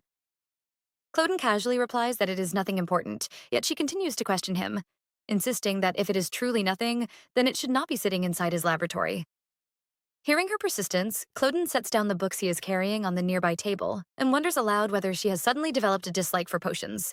He reassures her again that the potion is nothing serious, explaining that mixing potions is somewhat like a hobby to him and that he has been creating various concoctions for quite some time. After saying this, he gently pulls her closer to him and admits that living such a long life would drive him crazy if he did not find small things to occupy his time. Moments later, he leans forward and kisses her, and the two of them grow physically intimate once again. Despite everything that has happened recently, our girl still chooses to trust Cloen, and deep down, she truly wants to believe him. The scene later shifts to the next morning as our girl slowly wakes to the warm sunlight streaming into the room. She glances around but quickly notices that Cloen is not lying beside her. Her eyes then fall upon a small note placed nearby, so she reaches over and picks it up. The note is written by our male lead, informing her that he will be inside the lab and asking her to let him know if she becomes hungry. As she lowers the note, her gaze moves across the bed where she suddenly notices the same potion bottle she saw earlier in the laboratory. Meanwhile, she has already been thinking about paying a visit to Lady Mary. And our girl begins preparing herself to leave, getting dressed while wondering how the servants back at the main building have been managing ever since she and Cloen moved to the annex. She tries to reassure herself by recalling that those servants have lived alongside our male lead far longer than she has, so they likely know how to handle this situation better than she does. Even so, another thought crosses her mind, imagining how shocked and confused they might have been when she separated herself from the main building. She sincerely hopes that none of this has created any resentment or hatred among them. Soon, our girl steps outside the building and immediately notices how heavily the snow now covers the entire area. Looking around at the white scenery, she realizes that it must have been snowing frequently lately, and she admits to herself that she had stayed inside the annex for so long that she never even noticed how much the snowfall had increased. As she begins walking through the connecting passages, The layout almost feels like a maze, yet she somehow finds the right path without getting lost. Even though the route appears confusing, she instinctively knows which direction to follow. Soon she notices the familiar yellow flowers along the path, and seeing them reminds her that she is getting close to her destination. It surprises her that she can still remember the exact passage despite believing she might forget it over time. The reason for that memory soon becomes clear to her. She recalls a younger Cloen who once insisted that she must never forget the path. Thinking back on that memory makes her wonder which version of Cloen it was, and she begins to question whether she will ever see that version of him again. After continuing along the snowy path, she finally reaches the entrance to the main building. She pushes open the gate, walks inside, and immediately calls out enthusiastically for Lady Mary and Philip. However, completely unknown to our girl, someone else is present nearby, silently watching her movements from behind without revealing themselves. Our girl happily dashes into the mansion, announcing her arrival to Lady Mary and Philip, even though she has not seen them yet. She calls out to Lady Mary and Philip again while glancing around the large hall, searching for any sign of them and wondering where everyone has gone. Just then, a particularly young and rough-looking man suddenly appears in front of her, holding a bottle of alcohol in his left hand. At first, he thinks he is imagining things when he sees our girl walking into the building, but once he realizes she's really standing there, surprise spreads across his face. Scratching the back of his head, he asks what could possibly bring Ray to the main building. His gaze slowly moves over her as he tells her how lovely she looks in her dress, his eyes filled with obvious lust, and he wonders aloud if the master is even aware that she is here. The expression on his face clearly reveals that he has hidden intentions. Our girl immediately feels uncomfortable under his gaze and begins wondering whether the man might be drunk. The stranger then asks her if she needs a place to hide and offers to show her somewhere that no one else knows, taking a few steps closer to her while speaking. Our girl quickly declines his offer and explains that she is only looking for the others in the house. Before she can continue speaking, he suddenly cuts her off and asks with a smug expression whether she truly belongs to noble blood. She hesitates for a moment, then confirms that she does. Without warning, he grabs her left wrist tightly with a strong grip. Our girl flinches in fear and questions what he thinks he is doing.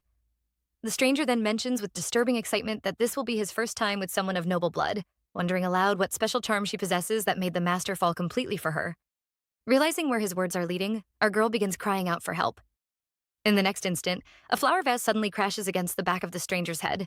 The heavy impact makes him bleed immediately before his body collapses to the floor unconscious. Lady Mary stands behind him, gripping the broken vase with both hands, breathing heavily as she asks our girl, with a tense expression, if she is all right. Our girl runs straight toward her and throws her arms around her in relief. Lady Mary appears both surprised and overjoyed to see her again, even wondering aloud if this moment might be a dream. She asks how long it has been since they last saw each other and explains how worried she has been ever since Ray moved away to the annex. Tears fill our girl's eyes as she confesses how much she has also missed Lady Mary, and Lady Mary gently comforts her with a warm pat on the back. Meanwhile, the gardener walks over to the unconscious stranger who had attacked our girl, lifts him up, and drags him away from the scene. As Lady Mary looks more closely at our girl, she suddenly notices her teeth and becomes visibly concerned. With disbelief in her voice, she asks what has happened to her teeth because her canines now appear much longer than those of a normal human. In that moment, Lady Mary realizes that Cloen must have already had his way with her as well. Our girl becomes shocked by this realization and asks whether that means everyone else in the mansion also drinks our male led's blood. Lady Mary quickly explains that this is not the case. She tells our girl that everyone living in the manor, including herself, Philip, the gardener, the man who attacked her earlier, and even John, is under a powerful curse. This curse prevents any of them from leaving the grounds of that place. She adds that she strongly believes there must be a way to break the curse for our girl because she does not believe the master ever placed the same curse on her. Lady Mary pauses for a moment before continuing, saying that there is something she had forgotten to mention earlier. Curious, our girl asks what it could be. Lady Mary begins to stutter, struggling to find the right words, until the gardener finally steps forward and speaks in her place. He explains that the thing Lady Mary failed to mention concerns John, revealing that John is actually her brother. Our girl is stunned by the revelation and struggles to process what she just heard. She asks them, in disbelief, what they mean by such a statement, and questions how John could possibly be her brother, since the only brother she has ever known is Hayes. Suddenly, her eyes widen as a terrible possibility crosses her mind. With fear growing on her face, she asks if they are saying that Hayes is actually John. Terror and deep concern are clearly evident in her expression. Our girl then asks whether Cloen is responsible for this transformation, and Lady Mary sadly confirms it while lowering her gaze with a somber look. Our girl remains silent for several minutes as she tries to absorb everything she has just learned. Eventually, she breaks the silence by asking where Hayes is right now. Lady Mary explains that a man claiming to be a doctor recently visited the manor, and that Hayes decided to follow him. Ray quickly asks if the man mentioned where they were going, but Lady Mary says that he never revealed their destination. The only thing they know is that the doctor works in a nearby village. Without wasting another second, our girl removes her high heels and begins walking away barefoot, saying that this information is all she needs. She ties her hair into a ponytail while declaring that she must make sure Hayes is safe, telling the others to stay behind and wait for her return. Lady Mary immediately grows worried and warns that it is dangerous for her to travel to the village all alone.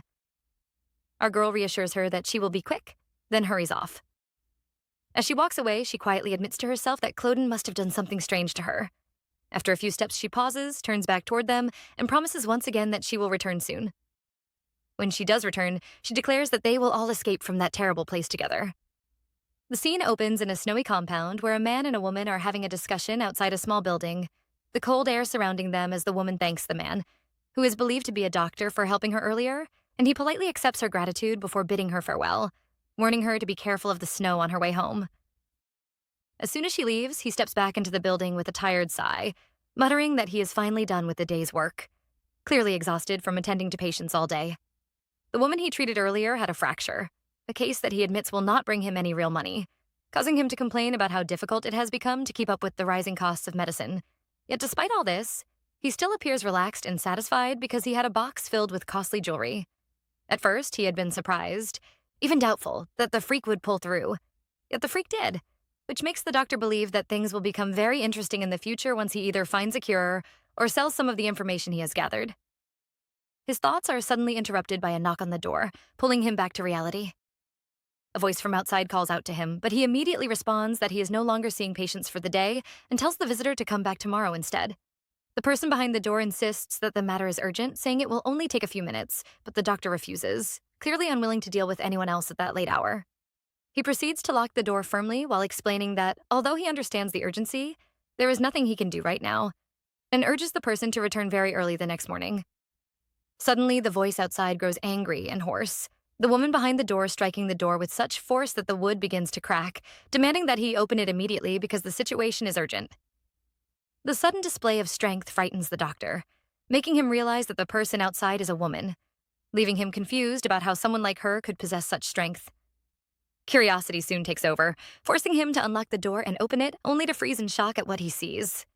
Standing before him is indeed a woman, our girl, breathtakingly beautiful, her appearance so striking that the doctor becomes completely captivated, wondering if he might be dreaming. She calmly asks if she may come inside, and he quickly invites her in, offering her some tea to be polite. She politely declines the offer, explaining that she will not be staying for long. The doctor then offers her a cookie while casually beginning to talk about the nice box he had received earlier, but she cuts him off mid-sentence, explaining that she has something important to discuss with him. Without giving him time to respond, she states directly that she came to see Hayes Lisbon. The doctor looks confused upon hearing that name, clearly unfamiliar with it, which makes our girl realize the problem quickly. She then clarifies that the person she is referring to also goes by the name John, a name she believes he will recognize more easily.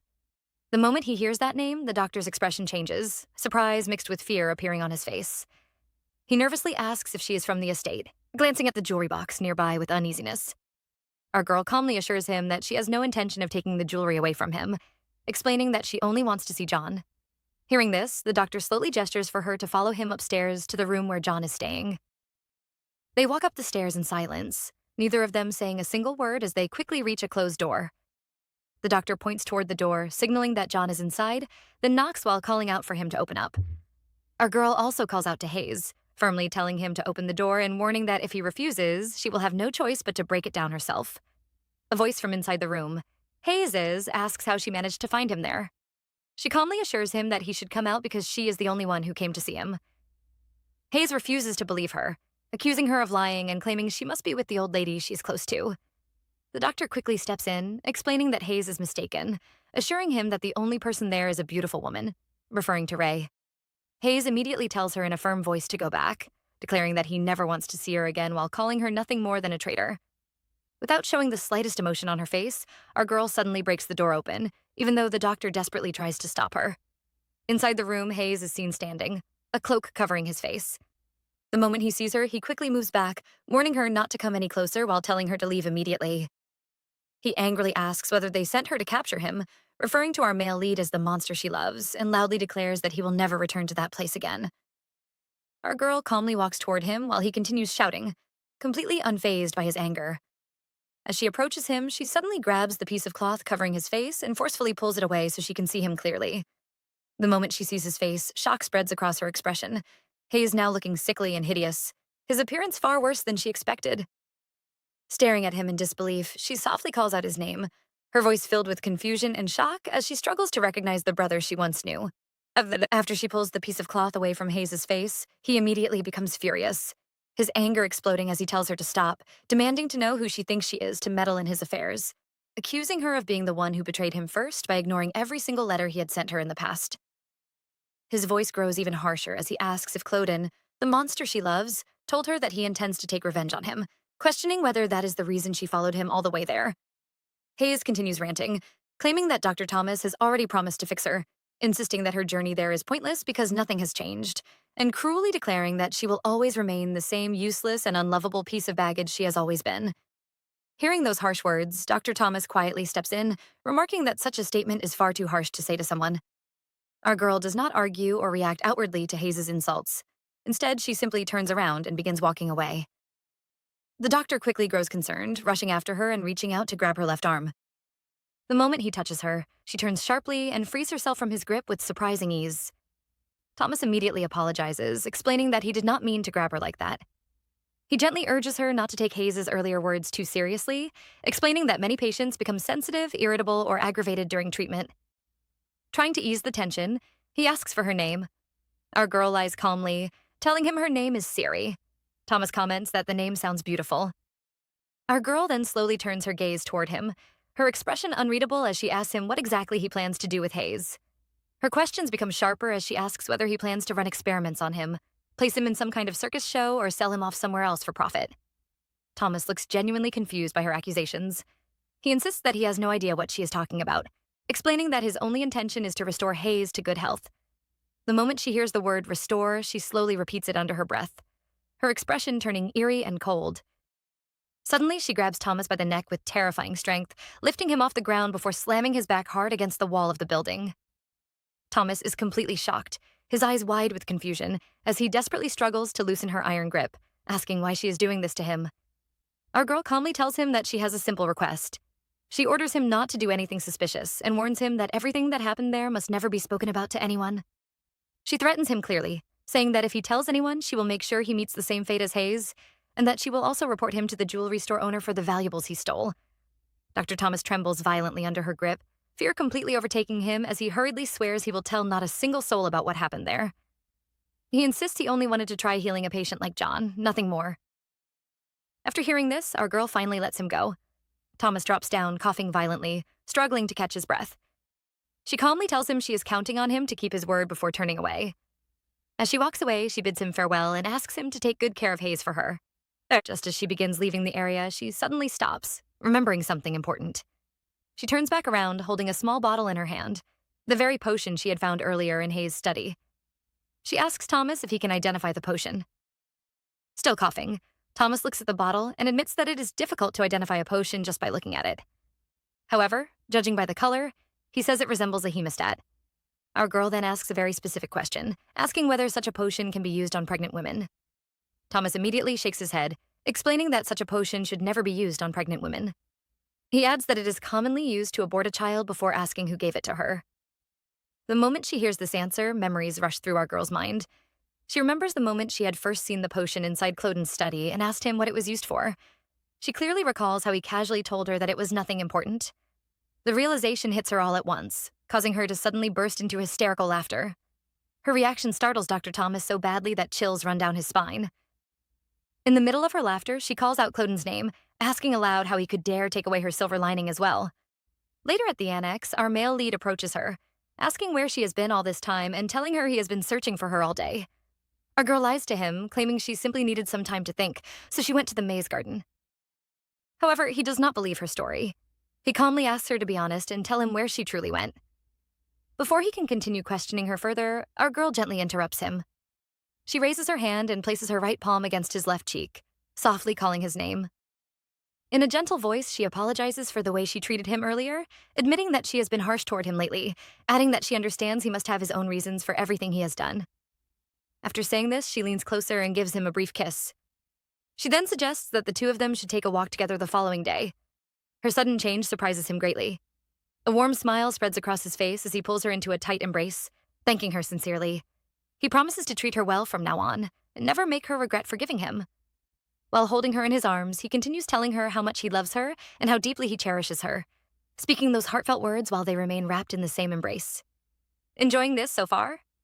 Comment Cloen below for part 3. Until next time, ciao.